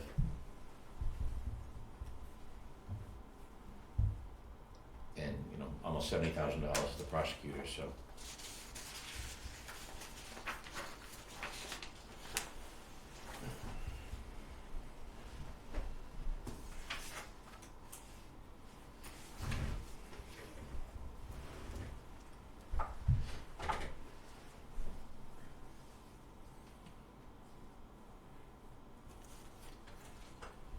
Alright, so budgeting purposes and what seems to be like some type of reality that's formed is that sixth officer slot's always really difficult to fill and it only stays filled for a short amount of time.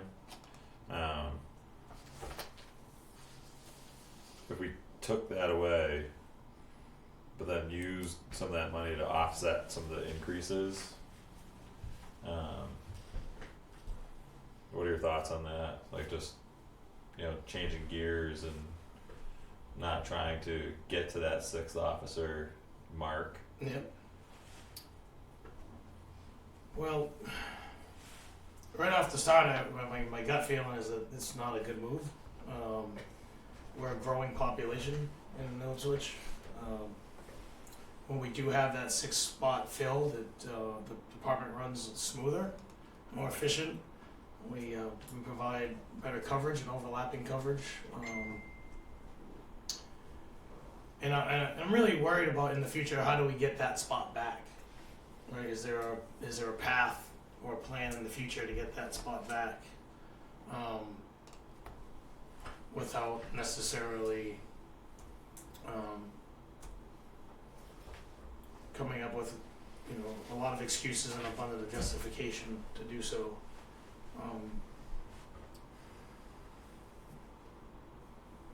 So, you know, it is appealing as far as the budget goes, for sure.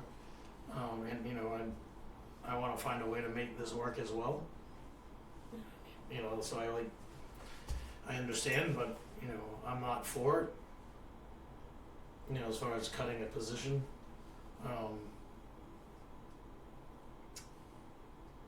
And I just think that getting positions back are really difficult. My opinion. Can I throw something out? Yes, sir. Well, and I think we had a little bit of this conversation quite a while back, but about what percentage of your calls are related to the schools? I don't know the answer to that. 25%? No, not 25%. Wouldn't be that high. Yeah. No. But Last year was an exceptional year. I mean, last year we were quite busy at the school, but that was not a normal year. And this year, better. We're not going up there with as much frequency as we had last year. But I don't know our software doesn't necessarily give us a great way to pull that data out in our records management system. It could be extrapolated through some, manpower, some research. So what's the ends to that question?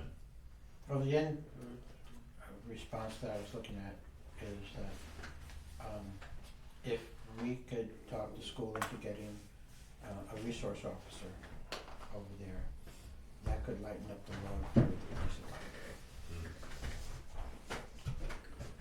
Gotcha.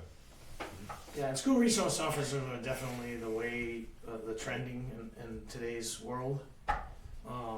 There's seems to be more municipalities or SAUs looking at the potential of having school resource officers in their schools. I think it's a good idea. Creates a good interface between the children and police, and a lot of issues can be dealt with early versus later. But it would take a significant discussion with the SAU and the school board. Mm-hmm. Yeah, and they would have to be the one to pay for that, obviously. Yeah. But, I was just wondering if that would reduce your workload, or at least the requirement to get a bunch of extra officers and minimize, or cut that back by 1 or 2 officers temporarily until we can build up the force again. Yeah, I don't think the call volume at the school is high enough to reduce a position, per se, or would take up enough time to occupy an officer's around about 2,000 hours a year. So I don't think that's the case. But certainly You're down to what right now? at this current moment we still have 5. It's still at 5. Right, but that's going to change at the end of the week. Does that include you and the... Everybody, top to bottom. Okay, Yeah. so considering that you and the sergeant, so that's down to 3, and then that would be down to 2 come March 1st or whenever that other date was. Yeah, so somewhere around March 1st it's going to be the sergeant, myself, and 1 patrolman. Alright, so that'd be 3 people. 3 people. So that's what we're looking at. Officer Peroni is more than likely going to be gone after this week. That will bring us down to 4 total for the entire department. And then Mark is scheduled to go somewhere around March 1st. So is it possible to budget for a partial year? I think that's more realistic. slot? I think that's Or realistic. is that getting too unstable? Well, you could always take a number and, take a risk and apply that number to it and put it in there. I mean, yeah. Because if we take our adjusted pay for 1 officer and taking Sean's suggestion, except spreading it out between the 2 unfilled positions and put them as partially filled, and take away 1 whole Have to health whole- insurance pay, Right. all of that. How robust is your spreadsheet, Joe? Do you get what I'm driving at? I do, but the question that I would have to ask is, what is driving that? To get the budget number down? To get the number down, yeah. So you're looking at 2 Then- part-timers rather than... The thing, Well, not part-timers, but Partially filled. it's only gonna be, like someone will come in and only work for half the Yeah, year. July 1 we'll see. yeah. Yeah. That's That- kind of like the same thing, driving your consumption of fuel. You don't know what that's going to be. We don't. But the thing that concerns me about that approach is that if you have an authorization for so many people in whatever department, from a budgeting standpoint, you really need to plan for the worst case scenario. Let's say he's got, what do you have, 6 authorization total? Top to bottom 6, yeah. So if he hires all 6, what do you do then? Then you're already behind, unless you tell the chief, okay, you're authorized 6, but you can only hire 5. Then you budget for 5. Because it could happen. Or- Like you said, you may get a fully qualified, experienced officer could approach you Right. in April Yeah. and say he can start in 2 weeks. So, Right. so I understand that, Yeah. but just at the same time trying to. I understand what you're saying. If a good you way if to you do want to it take where- that approach, you can, Yeah. and you can, you know, apply a percentage to whatever the annual dollar figure is for that person or that employee, and apply it to the table. But you know, it's your call. Cause I do understand that it'd be a significant jump when you wanted to reintroduce Right. that 6%. Yeah. But that's a part of, you know, what we're doing right now is trying to get down to, you know, as close to what's gonna be actual. And for as long as I can remember, that 6 slot just doesn't seem Yeah, it comes to- and goes, Yeah, for sure. yeah. Um, So then now I look at, you know, wanting to be able to make adjustments for different incentive packages, but then also not have our budget jump up again, and then possibly be compounded with the school next year. Like trying to stay, you know, cognitive of what's going on with the school, and it just seems like there's kind of a perfect storm brewing potentially over there right. for the next, you know, year or two. And not that we can impact it much, but you know, the more fiscally responsible we conduct ourselves here, you know, we just, you know, it strengthens, you know, the community's funding of the town and our function.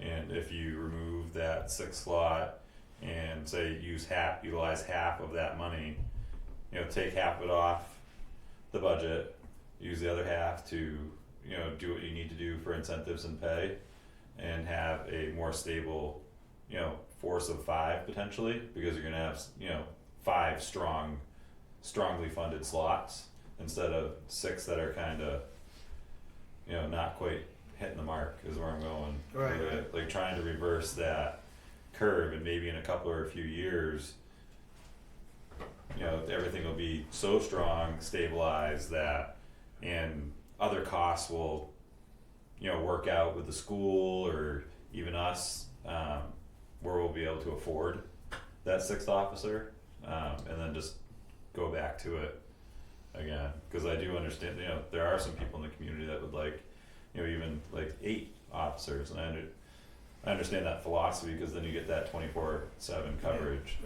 with that staffing level. But just trying to find a way to stop us from hitting this 2 and 3 mark, and don't ever really want to see, you know, down to 1 again. Yeah. Right. So the other thing that I'm thinking too is you got 2 counterbalances going. One, we've got some incentives to hire, pushing that number up. But then on the other end, you're looking to reduce the number of employees to cap it at a certain level.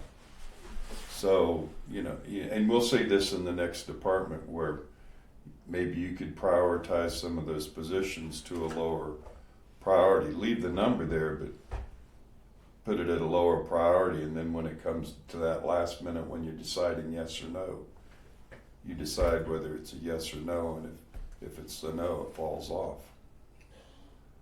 the total resource requirement. It'd be nice if next Tuesday we said, we're done. There is no more.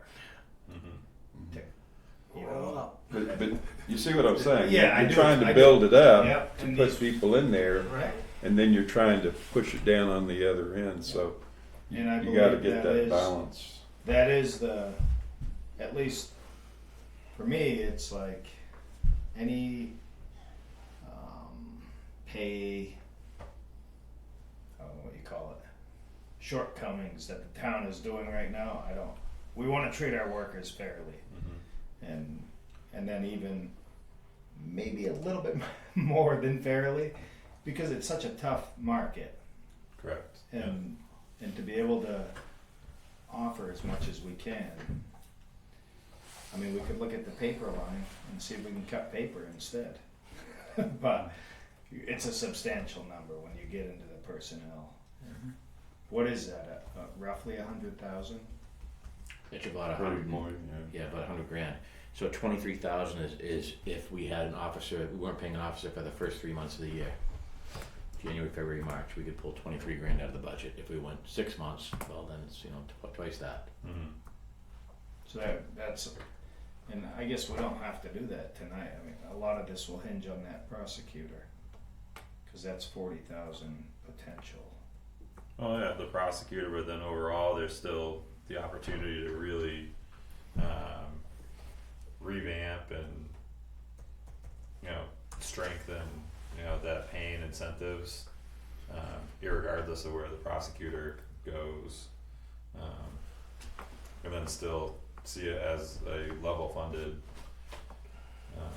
budget overall, which is a reduction in services and how many hours an officer's out in a car. But that's But if you have unavoidable at this point. and if you have 5 that are really happy, instead of 6 that are mediocre, like not that, I'm just sort of trying to strengthen that, like strengthen the team. Right. I understand No, what you're saying. I understand the concept 100%. And I just, as the chief of police in New Ipswich, I just can't endorse removing a position. I have to be honest. So what if we just don't plan on filling the position until April? We continue looking through January, February, but we don't plan on it coming until April. If you get a great candidate in January, then we get back together again, but we could, not that you're not gonna fill 3 people in. No, that's what I was about to say. April I think anyway, it's so. very reasonable to say that the 6th position not be funded for 6 months. I think that's very reasonable, because there's no, it's going to be challenging to fill them, and I'm going to be looking at filling 3, which is really challenging. I've done it before, you saw, but it's increasingly getting difficult. Once again today, I had an interview for a potential police officer. No show, no call. This is like almost every time I book one, schedule one. Yeah. I just keep trying. And, Does Franklin Pierce have a job type thing? yeah, I've been In meaning springtime? I'm gonna be calling him for the springtime is when they usually have a job fair. And I think I told the board in the past, I even posted on the New Hampshire College System website their job posting. At one point, I didn't get 1 lead from it, not one. What time of the year was that? Graduation. May, That's like, this year I'm like, do I have to go to the job fair at UNH? Do I have to go to the job fair at, the community college, technical college in Concord? But again, if I do that, then there's nobody working the street, but I also need to hire. So I'm trying to come up with ways that we can attract more candidates or potentially attract people to the industry. Is there a way that we can leave this, or do we just put it in our notes? What's that? It doesn't sound like we want to make that as a working number yet. Correct. Yeah, none of these are working. It's all notes and still being developed. So We can do that. Unless the chief wanted to say, hey, make that a permanent thing for when you guys get together next week. Right? well, that's what all the number ones are. Pretty much permanent items. So what do you think of that one? Chief. Yeah, from what I can tell from what we just hashed out tonight, that's what you're talking about? No, I think what Joe brought up there is a half So- funded position. Was it half or 3/4? That's Do you half want right that now, to be a part of- $47,000. Yes. Half. So once we, because I think what Sean's driving at is, we're gonna start right at this very last page budget, and we're gonna say, okay, we did it, or we need to cut out $16 million. Right. And then we're gonna have to go back and be like, what did Yeah, Mike no, say? no. Yeah. So if you wanted to have everything No, as close as you think, Right. No, I think negotiations that's allow. that is very reasonable. So funded for half a year. Correct. And then that'll just be a part of Yep, Alright, I'll update yes. the numbers. us. Okay. That Okay. just about hits the level funded mark. Comes close. I like it. Okay, any questions at all before we close out here, this one? Do we need to take a break? We've been at almost 2 hours on this. I have a box of Slim Jims in my truck. Anybody wants a Slim Jim? It's a good call. Solid. Yes, no? Yeah, if you wanna take a break, you can take a break. Couple minutes, Yeah, I'll Yeah. grab a cup of water and yeah. So yeah, and I'd like to encourage Mike if you can think of incentives, like Sean said. We do want to strengthen our labor force as Yeah. much as possible. Yeah, and, Without going like trying to compete. And that's what we're trying to figure out, Right, like, right. not to just blow it up. Right, right. No. No, and I, you guys know me. I'm not here trying to blow anything up. I'm No, just no. I'm just trying to run the department and keep employees and offer a quality service to the community. And Yeah. whatever it takes, I'm pretty flexible. And if I had a magic wand, I would make the budget a lot less money. I really would. We would Yeah. all fill our wallets and give a lot more too. That's right. But none of us have that Yeah. magic wand. Right. Although we do have to give a lot more. Yeah. Because In a different otherwise way. we lose our Or house. it's- Yeah, no, I do. I appreciate the continued support. Everybody's been really reasonable and understanding that we're all just trying to work together as a community Yeah. and make it happen. I understand that. Exactly, and I love the philosophy Yeah. there. That's what this is supposed to be, I think. Chief, did you happen to tell the officer that's leaving by end of the week that next week he could get free lunch here? Italian or Greek? Or Greek. Does one he of know what the- if he stayed one more week he The could have 20th that? is an important day. We should mark this on the calendar. We're gonna go. No, hey, I got a bargaining chip now. I'm Yeah. gonna go back. Yeah. How many hours have you spent with the chief on this, if I could ask? This year alone? 10? Yeah. Yeah. 10 Maybe. hours. It's a lot. I Yeah. think it is getting. Well, Joe Pretty does. due diligence. Joe does the lion's share of the work. There's no doubt about it, and he knows what to ask. And Although a million. There's more money available going to an optional benefit Right. that they currently don't have. Right. Hmm. Okay. The DPW, Ready for DPW? think so. You ready, Peter? Let's go. Let's fly. Okay, on the board here, I have the employee and related costs for DPW. I will say right off the bat that the hourly rates for the current employees have adjusted a little bit from last year. For example, directors 35 an hour, 26 for the foreman, and all the laborers, that's been adjusted to $24 per hour. The remaining employees are still held at $23 an hour, and some of them are priority one. One is a priority two. The seventh one, we kept it at a priority two. I think we kind of sat down and thought, what's the probability of hiring that seventh employee, and we figured that probably wouldn't happen next year. It'd be good if we could get that sixth employee, but that's still a hurdle that we're trying to jump, right? So what we're doing is we've put all the employees down there, starting with the director down to the seventh employee, and we've costed them out fully at 2,080 hours per year. And in addition to that, as a priority two, if you look right here where I've highlighted the cell, they're also looking for at a level two, a $2 increase for 4 of the employees currently. And overtime, that was pretty much left at the same hours at 36, which is time and a half. And we're also looking at a sign-on bonus for 2 people, and that's $1,000 per. And we essentially figured that out for 2 sign-on bonuses. After that, it would cap. Overtime, oh, that's priority 2. Part-time, we put that in at $22 an hour. That was an adjustment from last year. That was, I believe, $18 an hour. We upped that to $22 an hour. We kept the hours the same.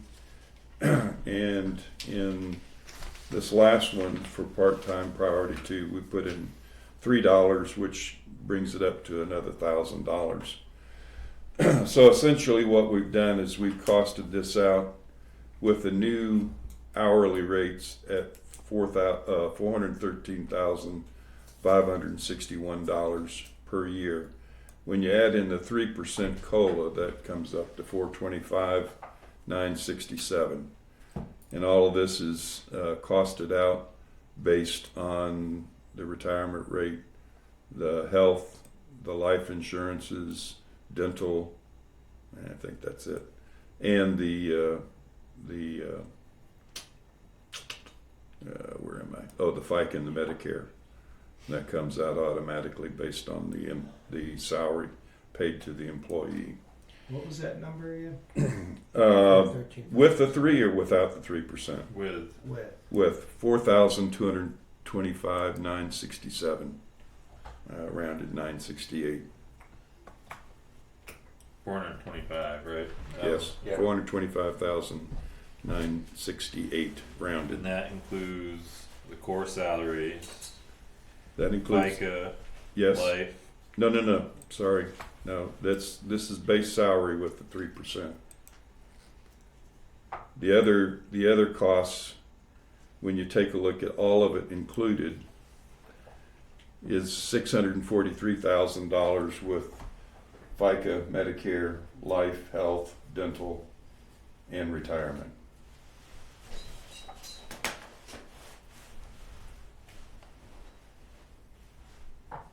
So the question is, for the decision in the next few days, is do you fund these priority 2s or not? Do you approve of the $2 increase for the 4 employees and the sign-on bonus? And those are the 2 major variants from last year, other than the hourly rate that was changed and you're currently paying at these hourly rates now. Is that correct? So what was the bottom line? Bottom line for all employee and benefits? No, for the DPW. The whole budget. Oh, for the whole budget. Well, I'm For not. the DPW, yeah. I've got to come over here. We're just talking personnel costs right Yeah. now. Okay. I just want to have that in my head at the beginning of the discussion. Top line without any reductions, 1,019,500.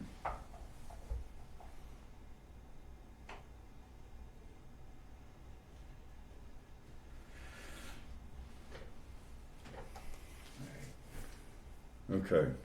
Any questions on the personnel?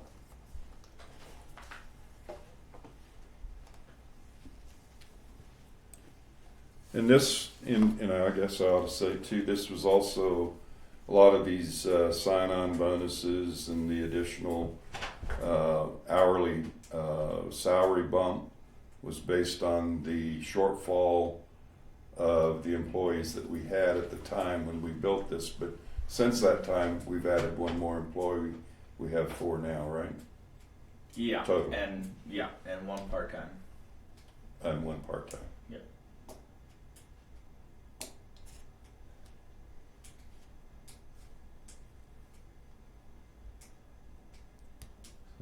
Even so, kind of difficult on our sheets because we don't get a true total. Because I think the total that he's speaking of includes, 5 or 6 different sections that aren't totaled. Yes, Yeah. if you're looking for specifically the salaries, you want to look at this number right here, 425,968 for salaries.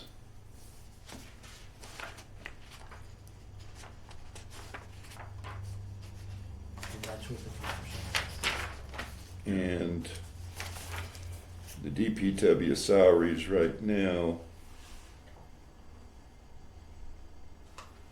it was at 359,702 in the 2023 budget. So I would say a majority of that was a reflection. Oh, wait a minute. Let me normalize it. Let me take the priority twos out of there. Oops.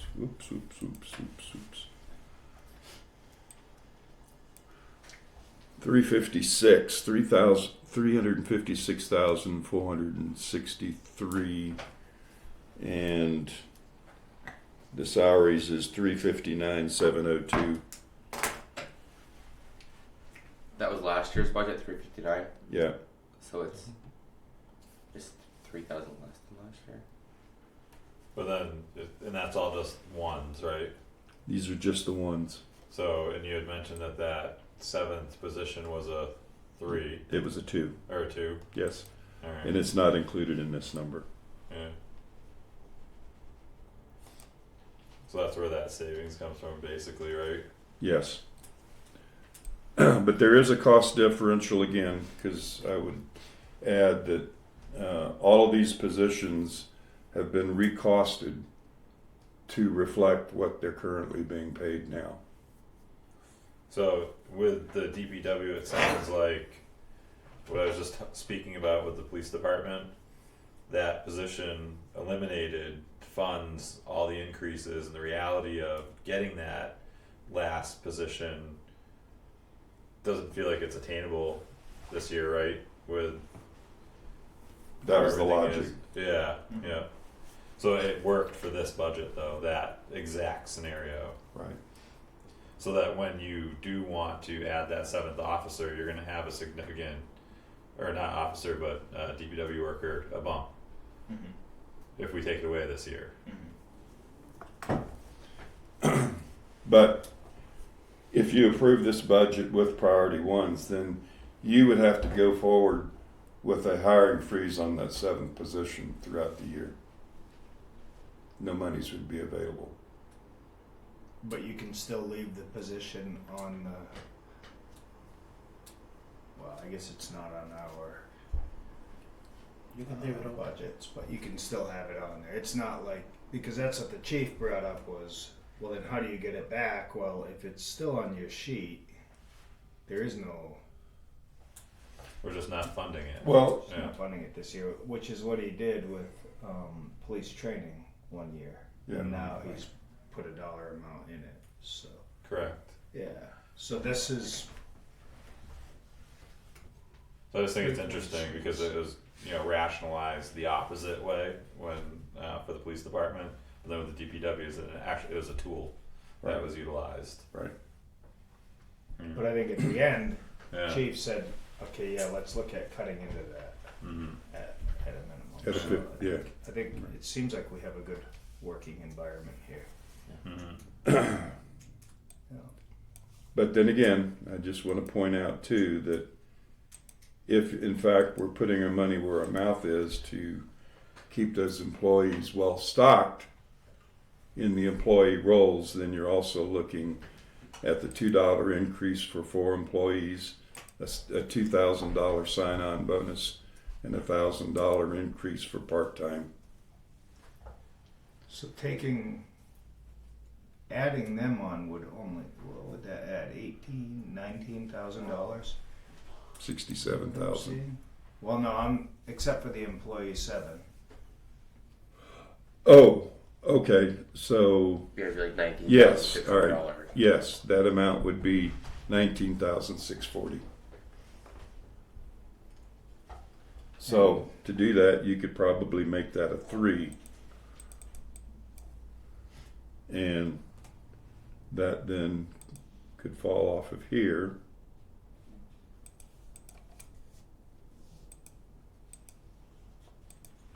And your amount is 19,640.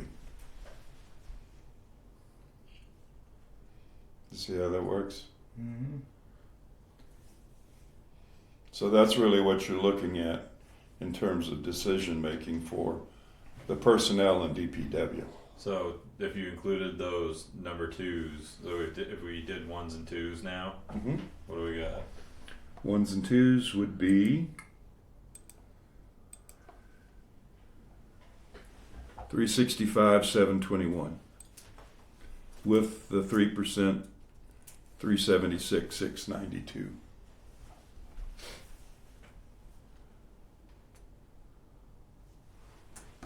And that gets all of the different incentive things that you were looking to do for next year and increase in the rates, right? Mm-hmm. Yeah. So then that comes to, So that only comes out to $8,000 more. yeah, I was just doing that. Yeah. 359, 702, 6,000 more. Mm-hmm. Alright, Okay. No more questions on personnel? not for me. Okay. Going straight over to all the others. We'll pick up on line 534. That's DP Education and Training. That's 500. That was recorded at $500. That's for certification training. It's 5 classes at $100 per person. That includes training for like chainsaw classes, backhoe, grader, etc. So I'm sorry, I'm sorry, we're. Oh, I'm sorry. I went from personnel over to the budget lines. Now I'm looking at all the non-personnel or related costs. Yeah. you- All you right, said so I'm something- looking at line number 240 Oh, on the 240. account number. Okay, Sorry, no I problem. kind of jumped ahead of you guys there. oh yeah, so I guess I didn't understand when you were saying moving from personnel. Can we just go down like the rest of those lines to see Yeah. if there's any changes? So like 111, the part-time summer/winter. It looks like we're overexpended this year. Yeah, that didn't surprise me.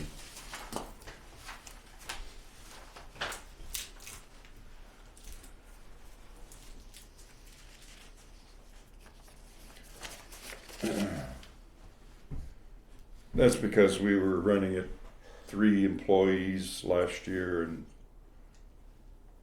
we were low on the full-time personnel, and we had to rely more heavily on part-time. So is that still the scenario this year, or what's the funding amount for that line? For part-time, Yep. part-time is, where am I? Okay. Part-time is $7,333. That's without the 3%. If you add the 3%, 7,553. I'm sorry, where are you on here? Part-time. Part-time summer winter. Okay, that's. Yeah. See, we programmed 6,315 for part-time last year, Right, and we were already well over budgeted on it by $6,900. I don't know if that's an anomaly or if that's normal or whatever. What do you think, Peter?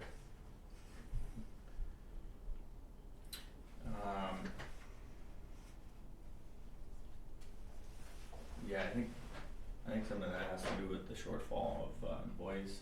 So for how long were you, what was the lowest amount of full-time employees you had, and for how long?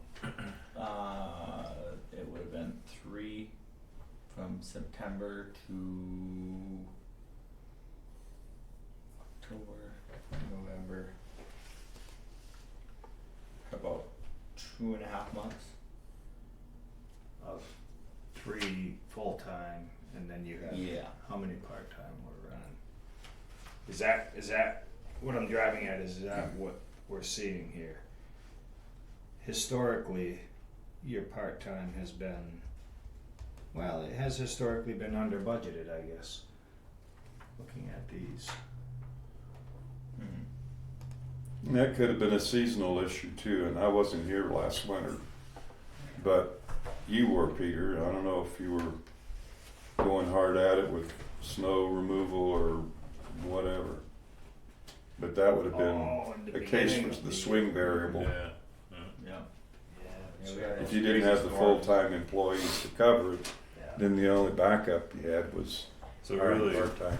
like if you don't have the full-time guys, that full-time pay essentially is gonna offset any additional Correct. money. So even just having the 7,500 in there Correct. should be fine, cause if Even we're, if it's under budgeted. yeah, cause the money's there, like in a pay line, to offset it. We quickly saw that in the first few quarters, we were reporting that part-time and overtime was over budgeted. But looking at the number of employees that we had for full-time didn't surprise me. Alright, so for, overtime, Overtime, we are currently budgeted at $16,347 with with the 3%, 16,838. can you do the 3% like for everything? It is currently. If I Oh, turn that off, then the numbers would change. I thought it just it went up a little bit more. Went up a little Oh, bit. cause you said 16,347, then you said with the 3%. Oh, okay. Straight computation, 16,347. That's without the 3%. Yeah, I don't wanna talk in those terms. Okay. Like, we're only gonna talk in the terms of 3%. 3% is 16,838. Alright.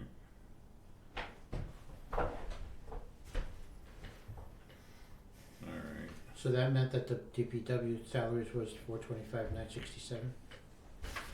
That's 110 line. no, with just funding ones and twos and taking away the seventh person, it's at 365,071, and that has the 3% in it. Mm-hmm. So 365. Correct. 071. Yeah, Great. Thank that's you. where we're at now. Yeah. Alright, so health insurance. Health insurance. Let's see, what do I? And this is with ones and twos. Health insurance comes in at $113,941.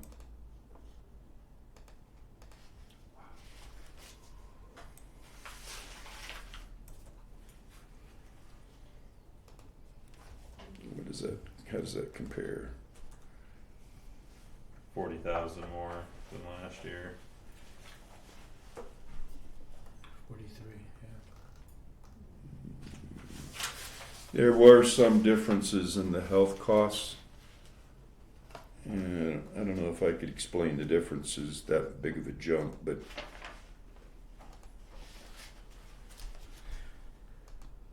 that's about $40,000 difference. But I can tell you, let's see. Unfreeze pains.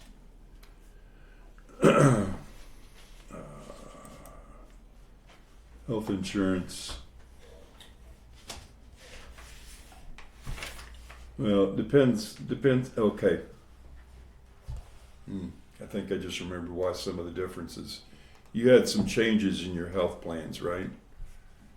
You included families rather than a 1 or 2 person health. That causes that number to jump considerably. Like, for an example, from a 1 with open choice, from roughly $900 to $2,400. Mm-hmm. So it could have been some of the differences there. Yeah, so budgeting for all family plans, Right. because you're not sure what. Let me you're go gonna back. choose. What do we have here? And I have to unhide some of this stuff. What? Weren't the employees paying for part of that? A small part. Yeah, but yeah, this is The new only what we're our portion. The new hire came in with an all-family health insurance and dental. For all the other vacancies, we kept it at a 1, which is the lowest rate, but it is a marker there. I don't think that any of these other top three changed.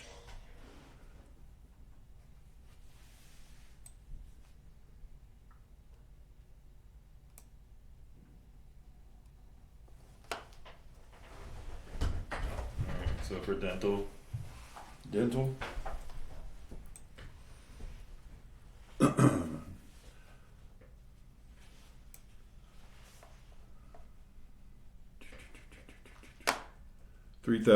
$3,498 or $99.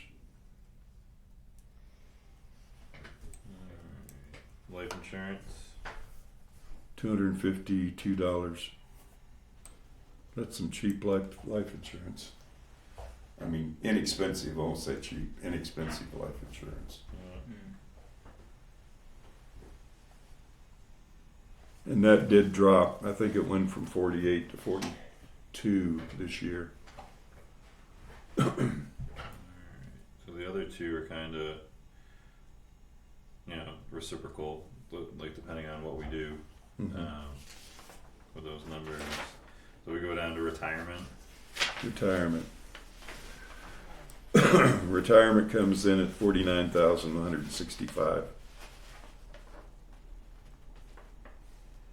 There are 3 tiers to the town retirement, and this falls under the other category, which is one of the more reasonable retirement rates from the town. Mm-hmm. Fire and police is much higher. Education, training. Okay, we're jumping over to budget now. Oh, I have it. This is how I have it lined up on my sheet. Sure, no, that's okay.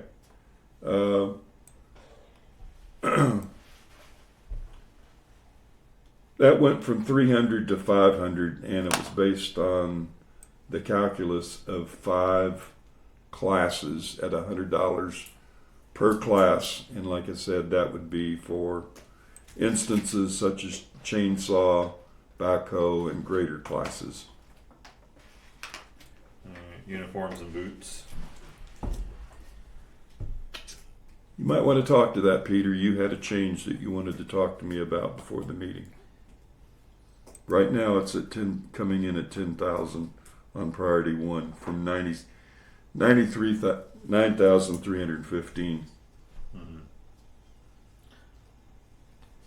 Actually, yeah, you know what, adding in what I was thinking pretty much gets right at that, about 10,000.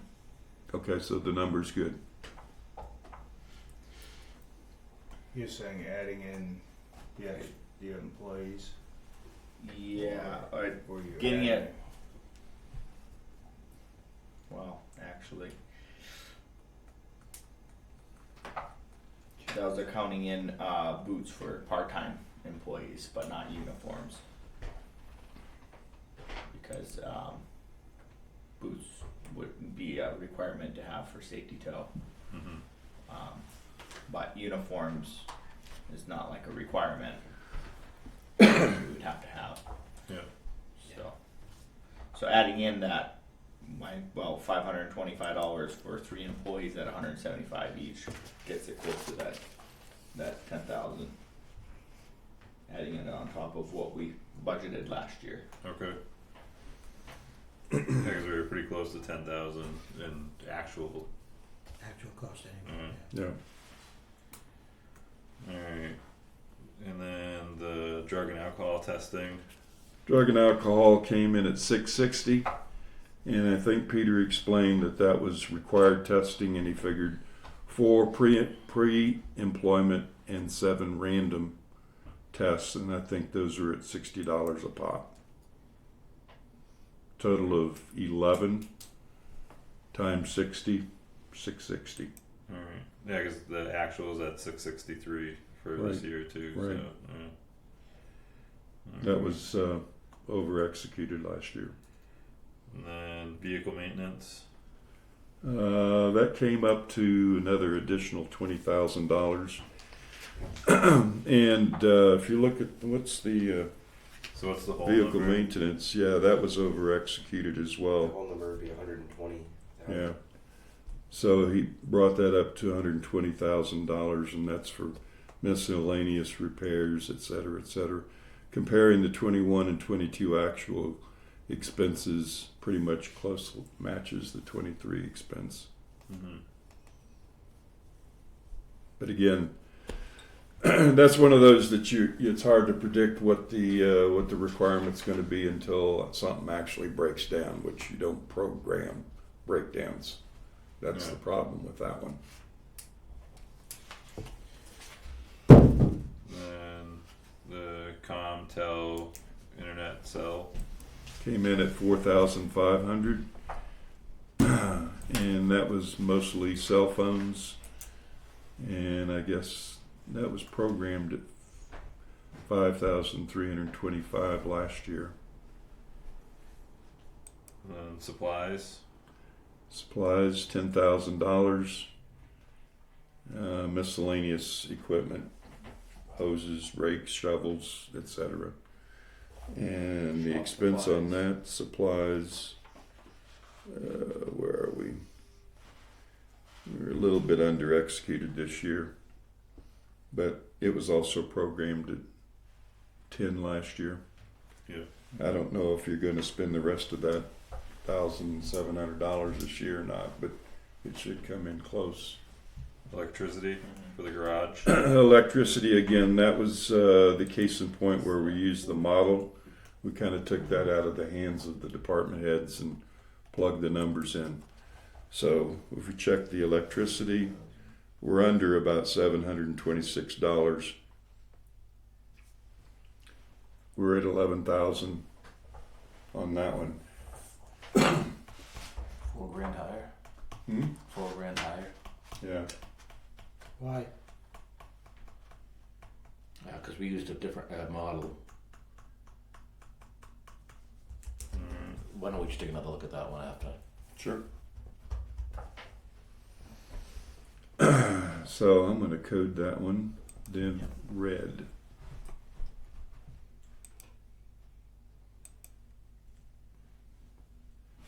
Where's my red? There it is, right there.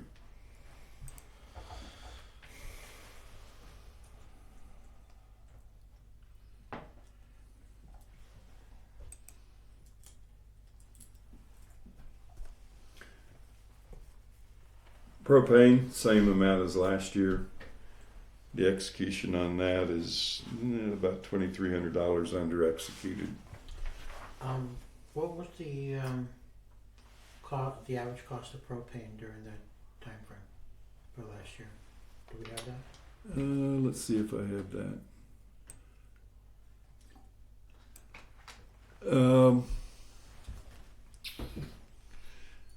I don't have the cost of the propane.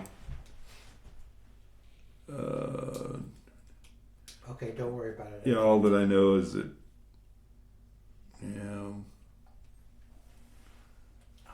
I can look that up yeah. because I noticed that the cost of propane's gone up recently. Mm-hmm. So you have that at 10,000. I have it at 10,000. Based on the execution of this year, I mean, you could probably whittle that one. Probably whittle it down maybe another $1,000. What was the execution this year? Right now, it's at 7,623 Yeah. against a programmed value of 10,000, leaving 2,376 unspent. It's been pretty warm so far. Yeah, I don't know what when it was last filled and billed and all that stuff. So Yeah.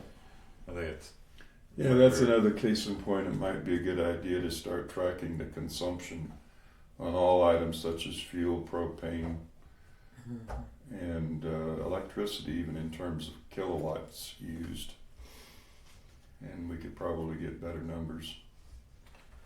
alright. So this DPW paving subcontracting line, there wasn't any money put in it Like, do you plan on using any subcontractors for the paving schedule this year besides the contract Where are we? that we award? Yeah, for like you're saying, like Oh, for yeah. the other than the paving. Yeah, it looks Mhm. The warrant articles. You're saying. yeah, well, for some reason, there's a line 819. Okay. Zero.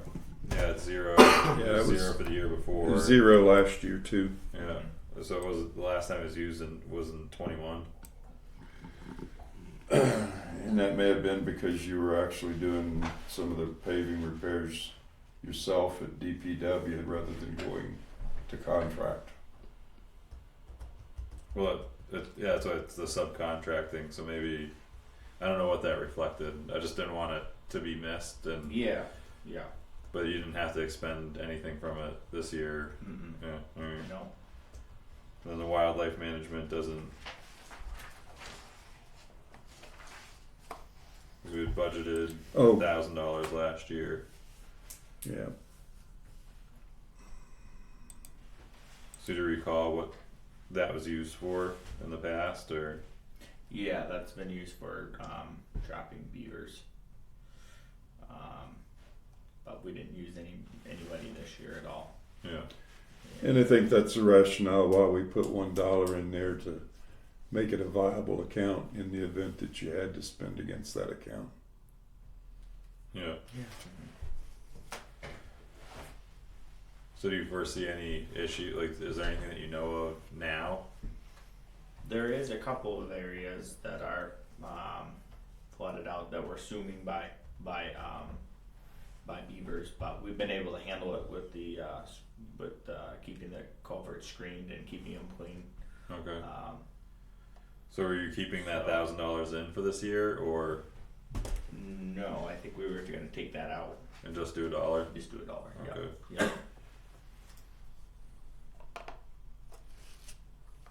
Calcium and tree removal was also the same logic there, putting $1 in it. Okay. How are we able to do that? Last year we had 0. Now we're upping it by a. Well, last year, if you had an issue, you couldn't actually use that account, but by placing $1 in it, you Is could that add. how it goes? Yes, That's what we figured out.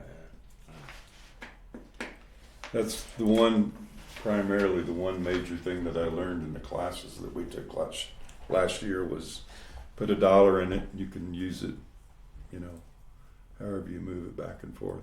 If you leave 0, it's not touchable. Weird. Salt. Salt, I think you had a proposal based on the consumption rate of 1,200 tons at $85 a ton. We calculated $102,000. $2,000 more than last year. But we still have some residual from last year. We still have a full salt bin, do we not?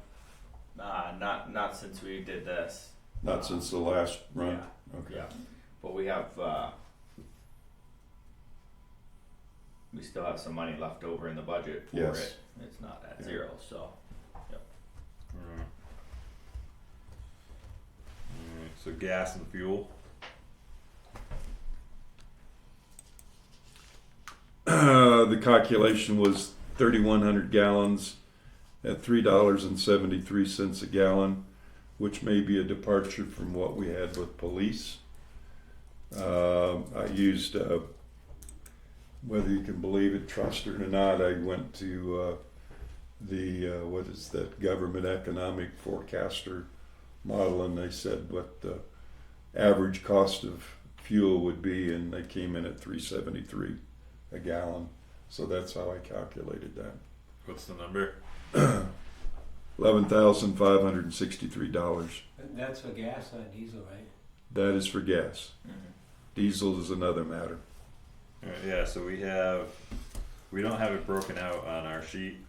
It says gas/fuel, so it must be gas and diesel. Yes. both together.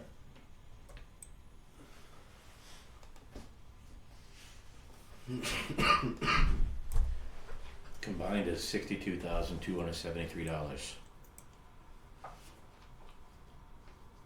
And that's 10,000 less than last year's budget. Last year's budget was 73,000. So 62,000, how much? 62,273. Yeah, I know you can't see it, but that's this number right here. Oh, it's too small, but it is 60, just Yeah, as it's Jeff, some. Yeah. just 50 as Jeff said. Yeah. The diesel was estimated at $4.61 a gallon at 11,000 gallons consumed. So, do you think, you know, some of the savings that we're seeing, cause that is almost, you know, it's not quite half of a 40%. It's looking very yeah. close to what we saw at the PD. Yeah, so do you think we can shave that even more? Cause, See you what you know, we want. still have about $30,000 left. Yeah. It could be also a function of the number of drivers that you have available as well. Yeah, I think that you know reflects on that number too. So I'm here to type in whatever we want to. Why would Plug it in. affect on the number of drivers? Because if you're carrying something from one point to another, you've got fewer drivers, you're going to make more trips. If you've got more drivers, you're going to use more trucks, and it's still going to be the same number of total trips anyway. Right? Well, yeah. Yeah. Well, it would have to do with snowstorms as well. If it snows every day, you're driving every day. Mm-hmm. Number of drivers you'd be hiring subs to drive your trucks, right? Or the part-time maybe? Yeah, but I mean, are you Yeah, contracting part-timers. drivers with their own trucks, or are you using the trucks that we already have? Using our own. Yeah, so the total number of trucks going back and forth should remain the same, no matter what So- number of drivers you have. If we could, like, get to the rate, what's that state shed charging us for diesel fuel?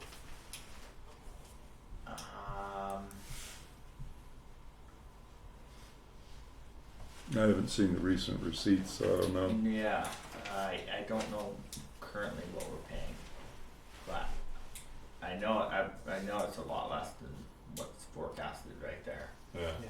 Yeah, by Yeah. quite a bit. But Sean, Yes, sir. can I say something? Yes, Roger. I think you can call the state and they'll give you what the guaranteed price is for so many months ahead. So you could call them now and they might say they're guaranteed till June or something. So that can give you a little bit of idea what you can be expecting to pay. Like Country Mile, you don't know, that could go up tomorrow or you know, can fluctuate a lot, but the state has a guarantee till a certain point. Yeah. And Mindy would be getting those bills anyway. I do know that the Is estimate. that, I'm sorry. Go ahead. no, this definitely would be good to find out, because I know that up to last year, I forget how long that stability was, Roger, but Yeah. there's a bigger time frame, and then last year there's basically, I don't know if that's all gone or if it's just a 3-month cycle. It would be good to find out. It's Yeah, what, when- yeah, what they did was, When I, the contract used to be, when you and I were talking about it right after I came on, and we went over to the state for the diesel fuel, it was a fixed price for just about the whole year. Mhm. And then after that, because of the constantly rising prices, they ended up going into, would they lock it in at every 2 or 3 months or something like that? It started fluctuating a whole lot more. Well, that's what I was saying, like, what's their current policy, or what's their agreements with however they, you know, attain that stability? Like, what's their cycle now? Is it every 2 months? Is it every 3 months? well, what I say is that for me, it was easy to just make a phone call to the state, and the lady would tell me right on the phone, it's, in Ringe, it's $1.96 for unleaded, but there's no unleaded in Greenville, so this is diesel price, and she told me it's to go till November 3rd or whatever, you know, so it's very easy information to get just with one phone call. Okay. Alright. Thank you. So yeah, we could probably do, well, considering that the total amount from here was 33,000 that actually got used. Because there was 31,000 left over. Yeah. So we might be able to bring that down if we use those actual rates. Yeah, Take it down probably take another 50. 20,000 off of it. 50 again. Yeah. Who knows? I just look historically, we haven't broke 50.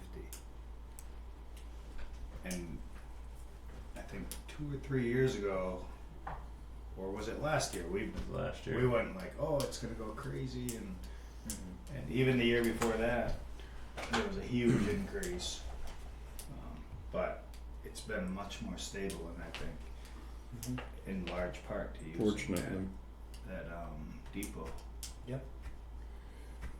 So, But again, what would happen if that dropped down to 50? Well, that's why I think it'd be good to actually find out what the rates are and then project Okay. that, and then it'll probably be right around that. I'm gonna 50. code those Yeah. red and we'll revisit those. Peter, you can make that phone call to figure out what the price is going to be and verify your consumption. We'll try to get these numbers down. Fair enough? Signs and markers. We went down $2,000 on that.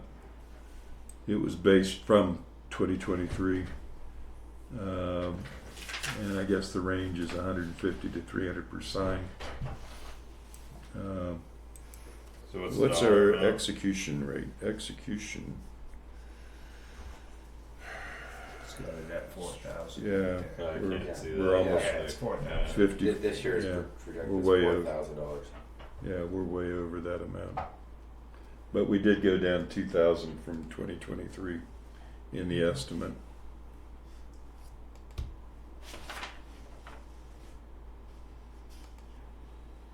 That's So you're probably a dropping- fair number. Dropping Say 1,400. 4,000 or- Drop at 14? No. No, it is dropping. It's from- dropping. Oh, yeah. Yeah. All right, so what number was it? Was it 4,000. Okay. And safety equipment. Keep it at 1,000. It was, that flat lined at 1,000. Execution, Looks pretty close. $894. So we're pretty close to that from this year. And then the lease. And the lease is, What is I think that's a fixed cost for the, It is. Loader? Yeah. yeah, Yeah, for the cat loader. Oh, you're leasing the that Cat did, loader, cat loader? yeah. yeah.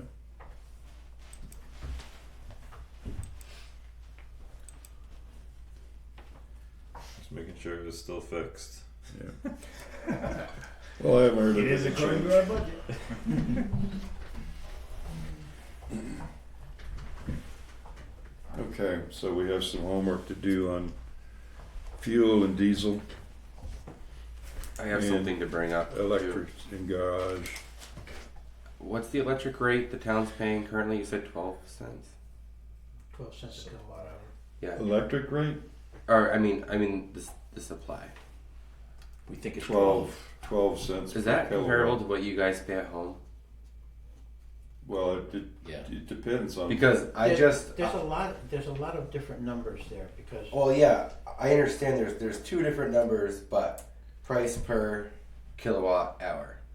okay, so if using the group that we're going through now, it's 12 cents per kilowatt hour just for the electricity. Yes, no, exactly. Not the delivery, because Not that's a the fixed rate delivery, per not the So recovery charge or anything like that. I just renewed my electric contract with a company called Direct Energy. I've had them for 4 years. Who I use it also. Yeah. Well, I pay 9.5 cents per kilowatt hour. Mm-hmm. I mean, But it's is there a difference between commercial and? that's what I'm wondering. There is. There is. I don't know. They've got about 15 different schedules depending on whether you're commercial. Yeah. So I was just curious if this Direct Energy was a better price for electric across the board than whatever you're going with now. I'm not Yeah, sure. Direct Energy does have a commercial group, but at the time that we got ours, that contract, the contract that we got was actually lower than Direct Energy. Okay.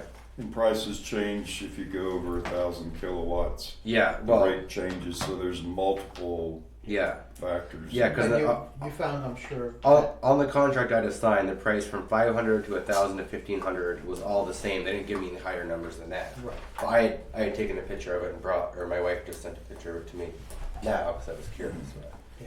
yeah, all right. I was just And you find that you're saving about 25% off your bill. well, my bill's never gone up even with all these rises. Mine's never gone up. I've always been with Yeah, a sub company rather than buying through EverSource. right. So everyone else's bills went up and mine maybe went up $7 or something. So, but at first it was no savings. Then when everyone else's spiked, I was actually saving. Yeah, and EverSource is actually coming down to 12 cents. All right, yeah, I was just bringing it up. I wasn't sure.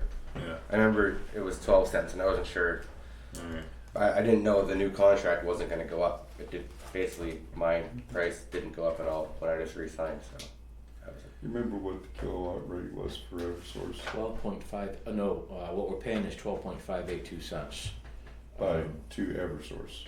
No, no, EverSource right now The is. supplier, not No, EverSource. no, not supplier, just the delivery. I thought it was like 18 cents.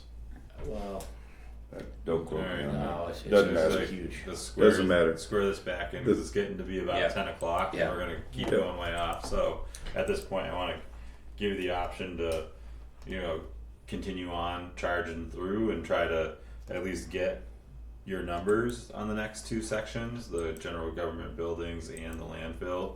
Okay. With the, or,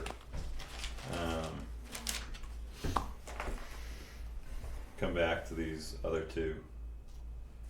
Did you want to talk about the CDL certification training? 11 grand? Do you want to talk about that? Yeah, and if there's any ads, before we leave DPW, what are some new things? It's a good point, Joe. Thank you. Yeah. It's up near the top. Let's see. Do I have all the priorities listed? So it's, Where's the it's in CDO? I training. must have missed that one. 240, account 240, it's, 240. 240 yeah, there it is, right there. that one. Yeah. Oh yeah, that we jumped right over that. Yeah. Well, I guess I'm kind of confused because we did associate a number to that of 500, or is that like a priority two? That one is a priority two, and it was based on the conversation about having drivers that had CDL certification. Many of the applicants were coming that did not. And the research that Peter did on that was best rate was $5,500 per, and he was looking at 2 CDL certifications, and that would be $11,000. But that was a priority too, so. And this would be drawn up similar to the police department, Yes, where there's a terms of, early termination clause, okay. if you should have an early termination. Like That, Sean, Yes. and that was for a B, right? If they were gonna go in an A, they'd have to pay the difference, right? yes, Hmm. yeah, that would be something that they would take on themselves if they want to get an A. Yeah, because all They we would need pay is the the B. difference. Yeah. 'Cause that's all we require is a B. Yeah. Is there any additional cost for the tag along? No.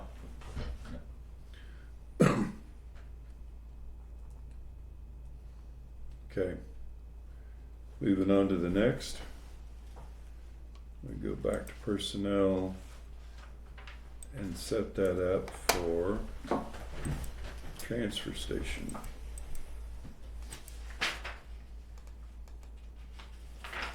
Or maybe it's general government buildings, let's do that one.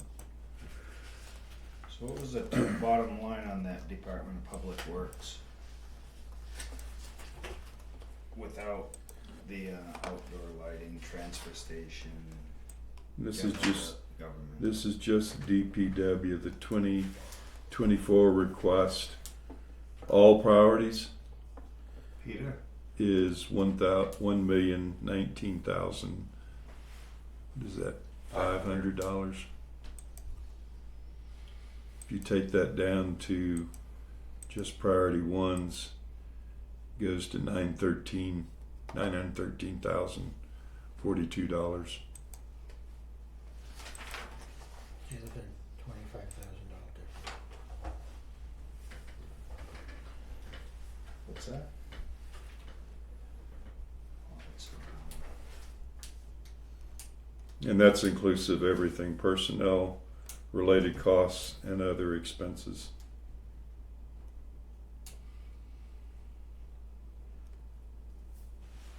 Of course, if we pare down electricity and gas and diesel, then it'll come down even further. I think like Sean said, to leave the incentives for the employees as call them 1.5 priorities, right? Yeah, yeah. You know, I'd hate to take away any tools Yep. for getting the employees, and then if Well, cross your fingers and cut the fuel. let me show you something, Jason. Yeah. See right here on this column where I've got the very first one highlighted. Whenever you start making decisions of what's funded and what's not, you can just drop down, That's just gonna go salute. down. select it yes, select it no, or I'm just going to forget about it for right now.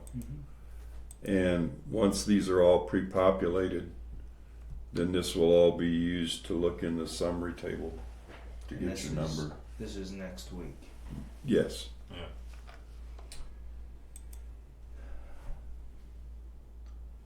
This is where your priorities, Peter, come into play, Yes. because we're gonna be going through this stuff fast. Yes. Yeah. And it's gonna be huge, whether it's priority 1, 2, or 3. Yeah. Well, one way you can cut them down real quickly is if assumed all one priorities are must funds, then we can pre-populate all those as approved yes. Then you're left with the 2s and the 3s to decide upon. Yep. Okay. Yeah. So it makes it a little easier. It's Mm-hmm. pairs the And you The can pare picture. down that priority 2 list yes, before you populate it, yes, from what I saw you do tonight. Yeah, Right. so it's good stuff. Yeah, yeah. Makes it easy to. That'd be nice for the In public and out. to be. right now it's kind of it's kind of overwhelming, but once you start paring it down, it's a little easier. All right, move on to the next one. Government buildings. Let me get this one reset also. So to make a long story short, you guys actually cut down on almost everything in general buildings except for the maintenance. You got a note about the waste oil furnace, $30,000. Everything else is pretty much flat, right? Yeah, and that's put in there for notation, and basically what I got told was the next 5 years about looking into replacing it. So it's not something that we're looking at even, in this year's budget. Actually, what's interesting is that the custodian costs, it went down a little bit from the 23 budget. Went down a little bit in the FICA and the Medicare. Of course, that follows with the Alright, custodian costs. So what's that bottom Bottom line, number? $166,027. And this is under, GBB, government buildings. So that dropped, how much? That one, what'd you say? Well, 166? 166 is yeah. What was that? Oh, so it went up. It went up, but they were talking about it was 138 last year. They were saying something about a $30,000 oil furnace, right? Waste oil furnace, yeah, replacement. 30,000, so, but that is not gone yet. Anticipated dying next year? anticipated on getting it replaced within 5 years or so. So They're right just now, giving me a there's- heads up that so when there's they no- looked at it this year, they were saying, you know, you might wanna start looking at a new furnace in about 5 years or so. Mhm. But there's no indicators that say this thing's not gonna make it this year. No, it's still going good, but it's definitely used. So that 166, 166,000, is that all priorities funded? It is, Okay. but you only have number one priorities in personnel, and you have 1-3 priority in the GBB maintenance, which is the waste oil furnace issue. So basically, if priority 3 came off, it would go down to 136, Yeah, not 166. So It'd be it would be less than last year. correct, by $30,000. Let me also point out too, Well, No, less by a couple thousand. yeah. Two. what are you talking about, Luke? You talking about that 30,000 right there? They wanted to know what an actual number would be, is what they were. From last year to this year, Oh, difference. And it's like, whatever, two.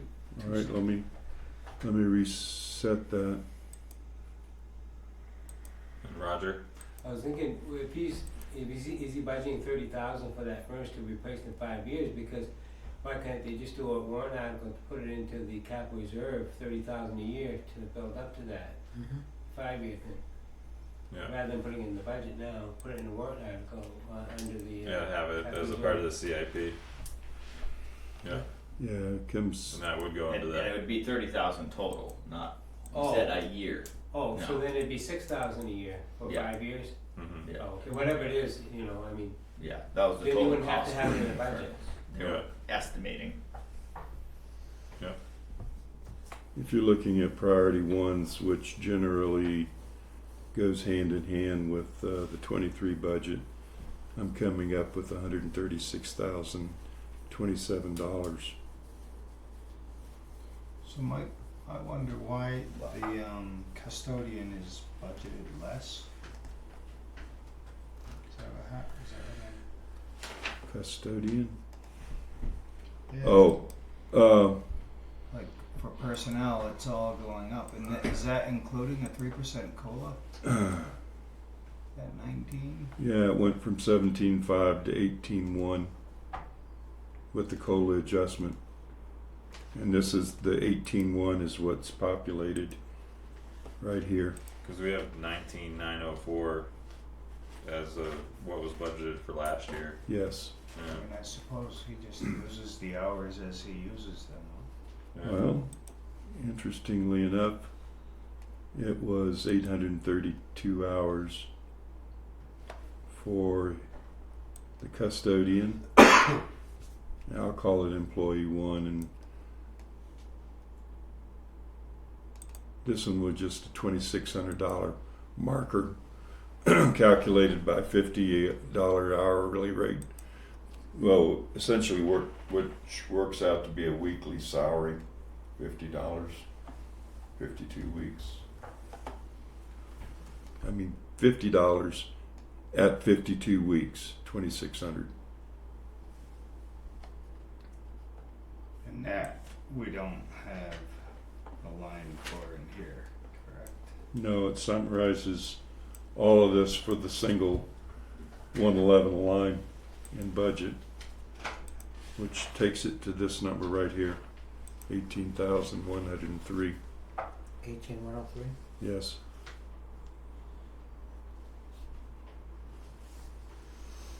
The lawn care. Lawn care. You want to talk about that, Peter? Yeah, I do. Okay, so from a couple of quotes estimates that I got, I was coming in at about roughly 23,500 to take care of the lawn care. It's an escalating cost. Yeah. And then also, if we could bump back to, I think it would have to go to building improvement. That's all at 0. We have a couple of things where the pool filter house needs a lot of work. And then also the transfer station roof, replacement. What So- count line is that you're talking about? That would be 420. 420, Yep. yeah. Yep. There's no money in it from last year or this year. Mhm. What do you say that the estimated cost is? Looks like for the pool filter house, and the transfer station roof, about 35 to 40,000 for the pool filter house, and the transfer station roof 30 to 35. So that's where I think we're utilizing the maintenance line, the 431 line Okay. for the building maintenance. Yeah. So that's why that one was zeroed out. Yeah. Okay. And you've got 44,000 and 30,000. One is a priority one is a priority 3. We talked about that one already, but is that what you would cover those expenses in this line account right here? 431? Come up to- Yeah. Well, the two coming up together is about 75,000. Right? That's for a full replacement on the dumpster roof. No, that's on the roof over the main building, Oh yeah. like where the bathroom is and Yeah. forklift is stored and all that stuff.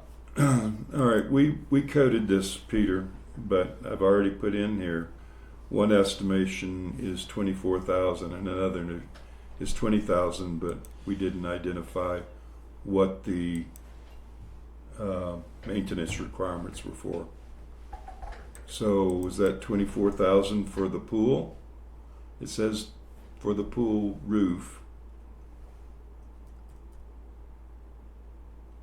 And what was the other one?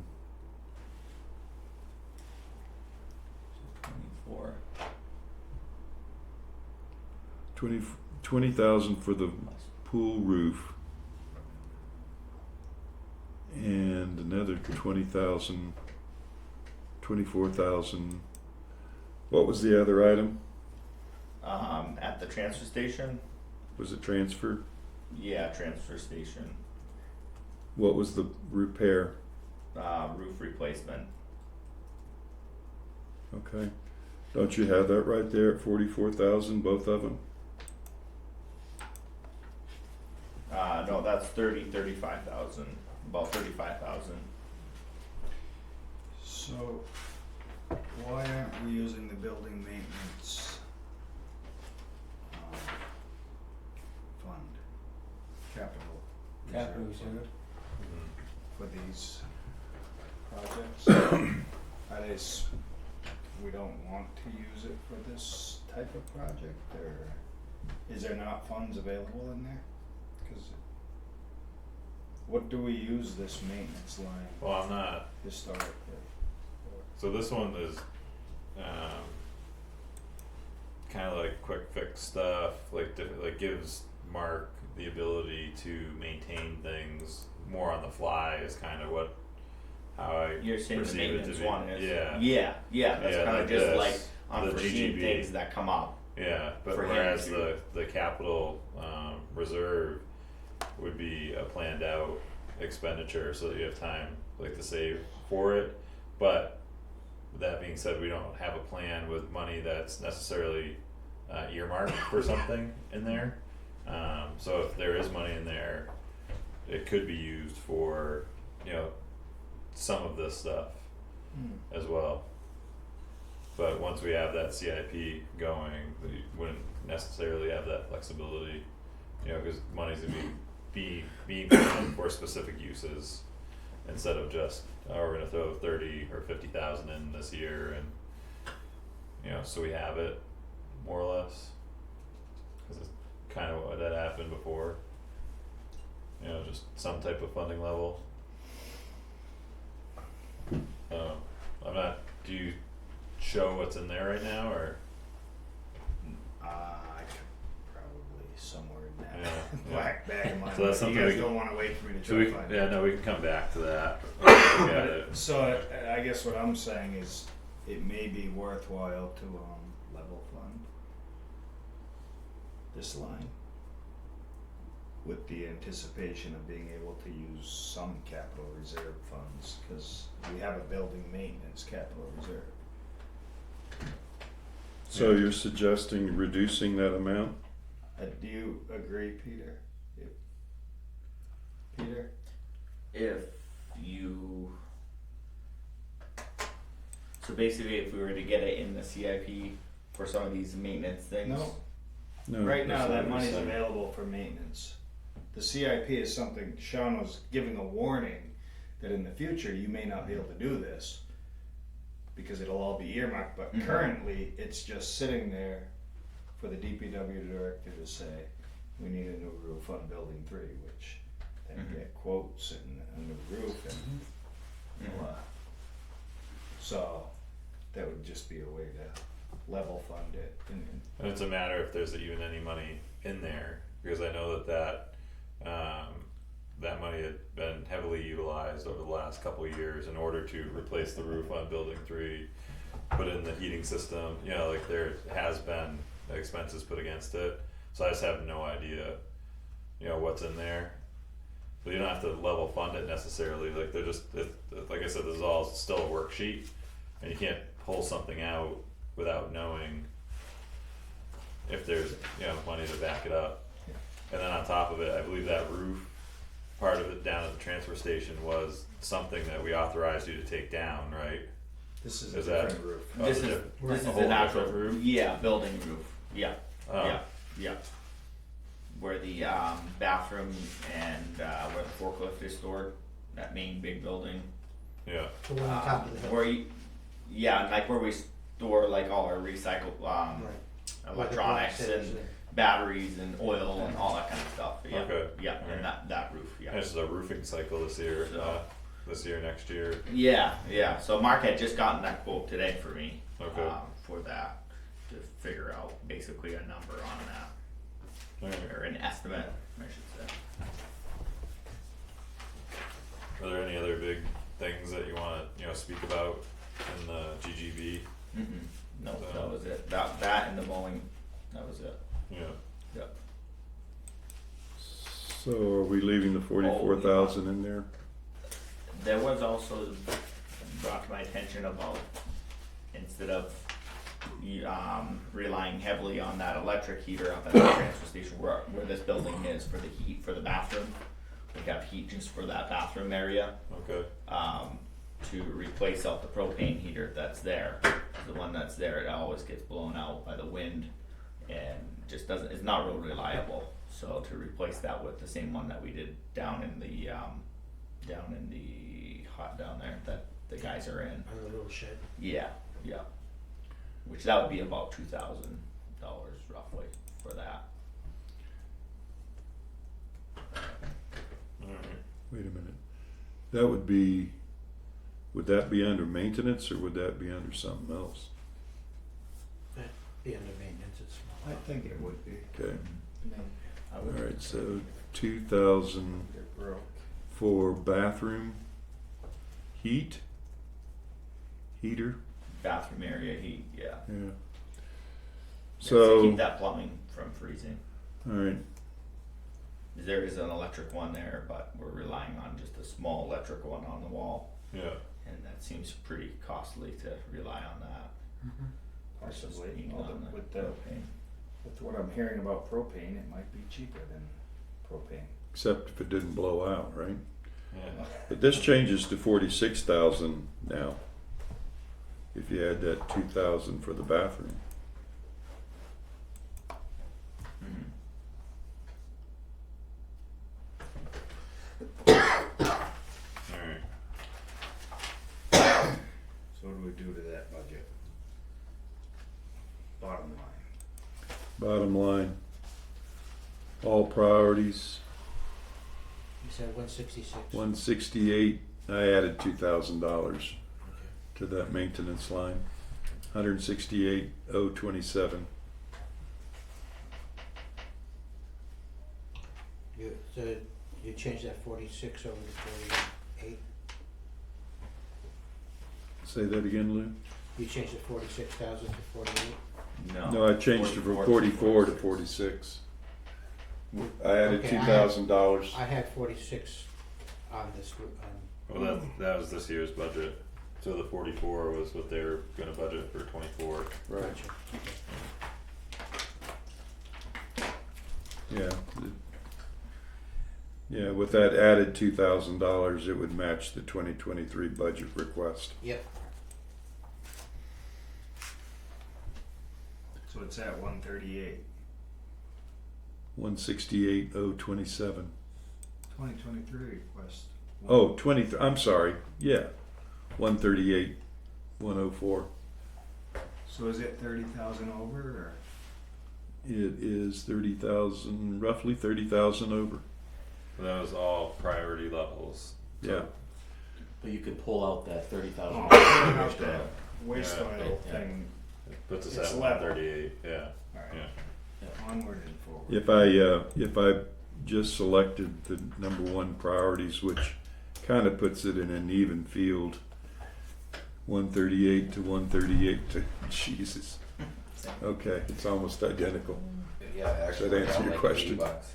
Yeah. So again, the differences are your higher or lower priorities 2 and 3 added into it. Yep. Yeah, let's put it So that we're way. gonna go with 138 and not 168. Yeah, because we don't need that waste oil furnace. Okay. All right, so let me code that.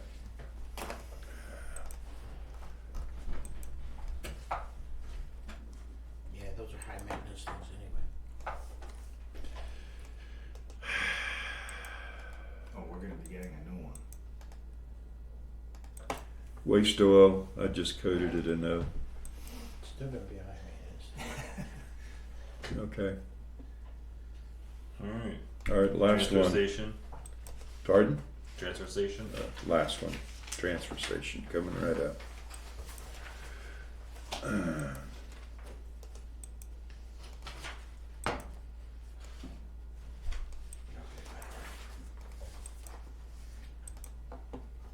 Yeah, let me get the budget one set up also.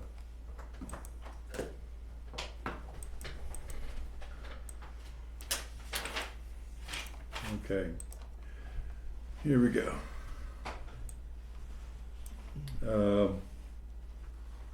What did I do here? Okay. Yeah, let me hide this so it's a little easier to read.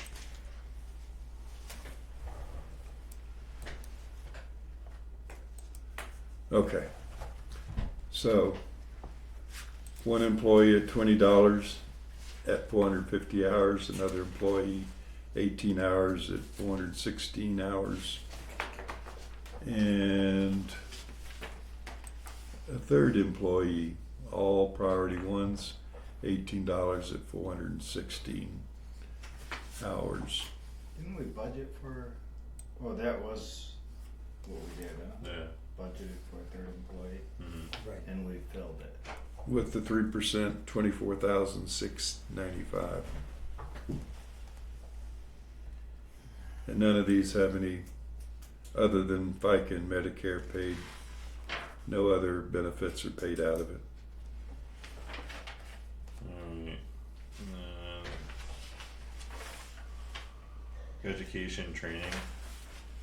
Over to budget, education and training. Went from $100 to $400. 8 certifications at $50 a pop. Peter, you want Yeah, to talk to it? between 3 transfer station employees and highway department employees as well. To get them all certified. Yeah, so that we have backup for if someone's sick or can't make it for other reasons. Yeah. And then also gives us a little bit of room if we do have a turnover as well. Yep. Oh, it's good. Yep. Good planning. Then uniform footwear. Went way down from 525 to 180.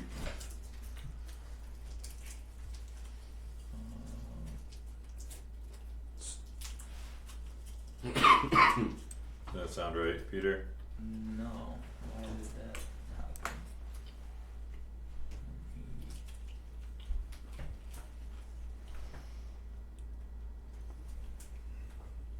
Maximum is 5. Cause there was Yeah, 210 left over. Is that what it was? Yeah. We have three yeah, transfer here's- station employees. I think the computation was 6 employees times $30 for shirts. Boots were already purchased in 23.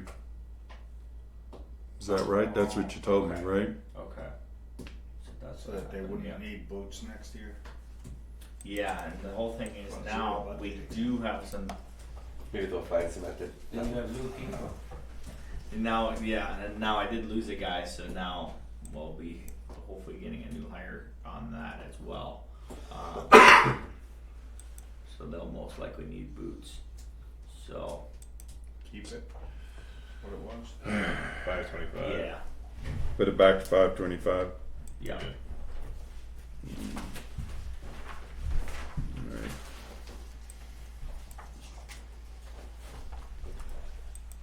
Plus boots.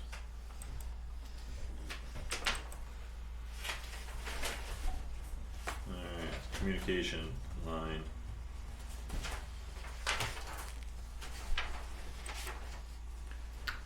That's flat line from last year. Let's see. Yeah, it looks the same from your. I don't. Yeah, I don't know what the execution, but I have that right. Yeah, It's close. yeah, a little Alright. under, but not bad. Okay. These are all really smallish dollar ones, Yeah. but the pennies do add up.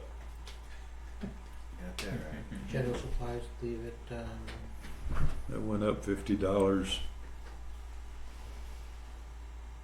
$800. from $750. Yeah. Mm-hmm. Electricity. Again, a model. A little more than. We had some problems with this one initially because we had a credit on the transfer station for about 3/4 of the 4 quarters that they had a credit. They had money in the hole, more to spend. But it finally got redistributed in that last quarter run. Let's see. So what do you got for a number?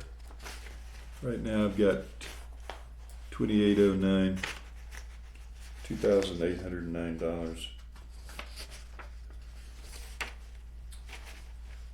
It seems like there's still a third of the budget left from last year, or 23. And we're going up by Over 1,000. Two-thirds. $1,100. yeah. This is the one where there was that Debbie said it wasn't a full year, we did our modeling. What's that? Debbie, when the transfer case wasn't a full year of modeling when we did that, so we extrapolated to get to that number. Very true. I'm not sure if all the bills are in that. We'll go back and look at that again though. Okay. I'll code that one a red instead Yep. of yellow. Alright, Alright. Disposing of tires, flat line from last year. trucking recyclables, Same, flat line. demo removal, Reduced by $2,600. Went from 32,000 to 30,000. Well, actually, I should say 32,642 to 30,000. alright, trash removal, From 25,395 to 27,000. So a little uptick. 1,600 more.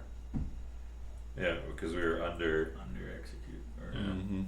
over under budgeted last Mhm. year. Mm-hmm. So you're confident with that 27,000 being good?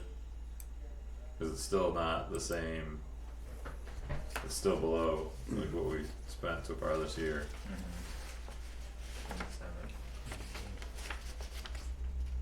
You want those 28.5?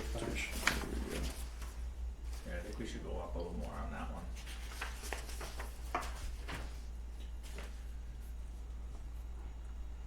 Trash removal. 28.5. 28.5, yeah. 28.5, you say? Yes. If I look at the other year's activities, it seems like we should be around 30 in that last Oh, year, true. Yeah, for some reason it's actually a little bit lower. right? Yeah, we'll go 30. Yeah, 30. Go 30, yeah. 30 it is. Paper removal. That, pretty much flatline. Paper removal, Except that you've only used that's, 5,000. we're way under executed on that. Yeah. Is there a reason that that would be that way? Have we had less demand on the removal of that garbage? Less people must be recycling. Maybe. Or is there quarterly pickups for the paper? Yeah, it might be a little bit less pickups going on, getting it more compacted in there. Yeah, because if you look at 21 and 22, they were both in right at around 12,000. All of a sudden, it was a whole lot less this year. Down to Yeah. 7,000. Based on this execution, you've only got about $4,000 of execution against it in 2023. It's So crazy. 12.5, 12,150 may be way high. No, but if you look at what we did in 2022 and 2021, we actually spent around 12,000. 11, 12,000, yeah. Yeah. So there's something funny going on there. We got a great discount this year. Send a Maybe. thank you card out. Maybe They got coded wrong or something in there. I wonder. It won't be the first time we've had some accounting irregularities. I wonder if I'm not somebody- pointing the finger at anybody on that, I'm just saying that once, hopefully this new system helps a lot, but Mhm. Cause did you guys buy trash bags or this year? Yes, we did. You did? Yes. Alright. Yeah, 'cause we didn't budget for any, and then it, you know, was that cost around $7,000? Yeah, 6, 7, Yeah. something probably around there ish. Yeah, I wasn't sure if that was like that, like the coding issue maybe, but Could like be, if we, yeah, well no, because cause that difference is about what's left in the paper removal.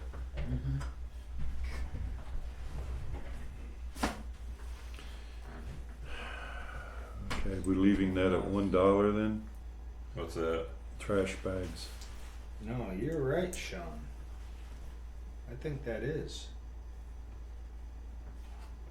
Because there was no activity on trash bags for 2021 or 2022. Well, I remember last year, Peter Goey didn't want to put any money in it at all, Mhm. cause he wanted to get out of the business of selling trash bags, but, Yeah.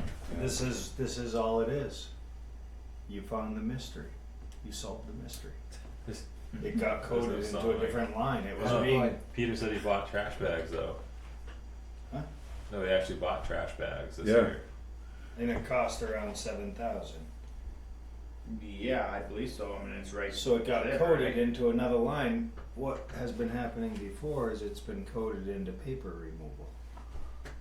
Oh, you think so? I don't know. I'm seeing a very strong correlation there. Huh. $11,000 spent this year. But that's two very obvious different things, so. Well, I I don't I know. don't Did know, we I'm never just- buy trash bags in other years? We did. Yeah, So Yeah. I remember in Must have- 2022 like, there had was, that line, yeah, utilizing one line. here, I can Back tell in you, like 2020, 2021 area there. I could know tell you we what bought was bags. in there in just a second. So we got them. Alright, trash bags, oh, you know, they had $1 in 21 and 22, mhm. that's it. Yeah. because it's something that we get back then, you know, when we Once sell you the bags, purchase. That's why that we we zeroed get, it. we get them back, we get that money back. Yeah, Now it could really be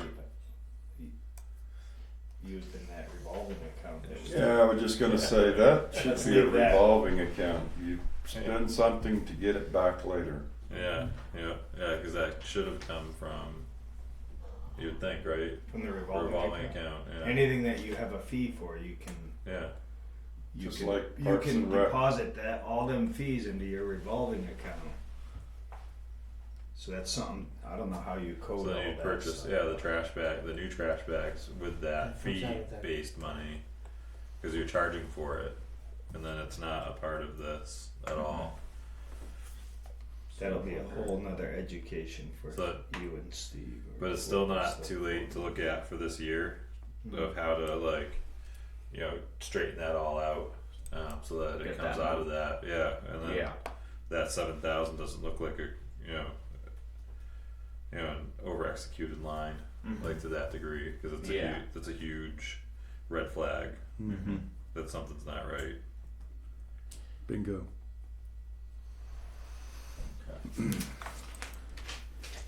The only remaining line is the electronic disposal, and that was based on 2 disposals a year at $1,500 a pop. And prior years doesn't support that, but So that's the estimate for this year's 3,000. yeah, What you want to have it at, 3 or 2? 3,000 based on 2 disposals at 1,500 each. Okay. Well, it's probably at 3,000 because the increase per year increased from 21 to 22. It increased by $700. So Yeah. if it increases 700 again, then you're at. well, I think that is the end of the line. Let's jump on to the next one. The Board of Selectmen. We're all here. We got time, right? Okay. Okay. So Peter, where I've coded red cells, I'll send this to you tomorrow. And let's get together on researching different numbers for that, okay? yeah, For all 3 of the departments. yeah. Okay, any other questions? Everybody tired? Getting there. Roger, you just do this for fun? No comment. What do you mean? Well, I'm here. Who wouldn't think this is fun? I'm here as a volunteer as well, but I'm He's happy not that Roger volunteering. wanted to hang out with the cool guys tonight.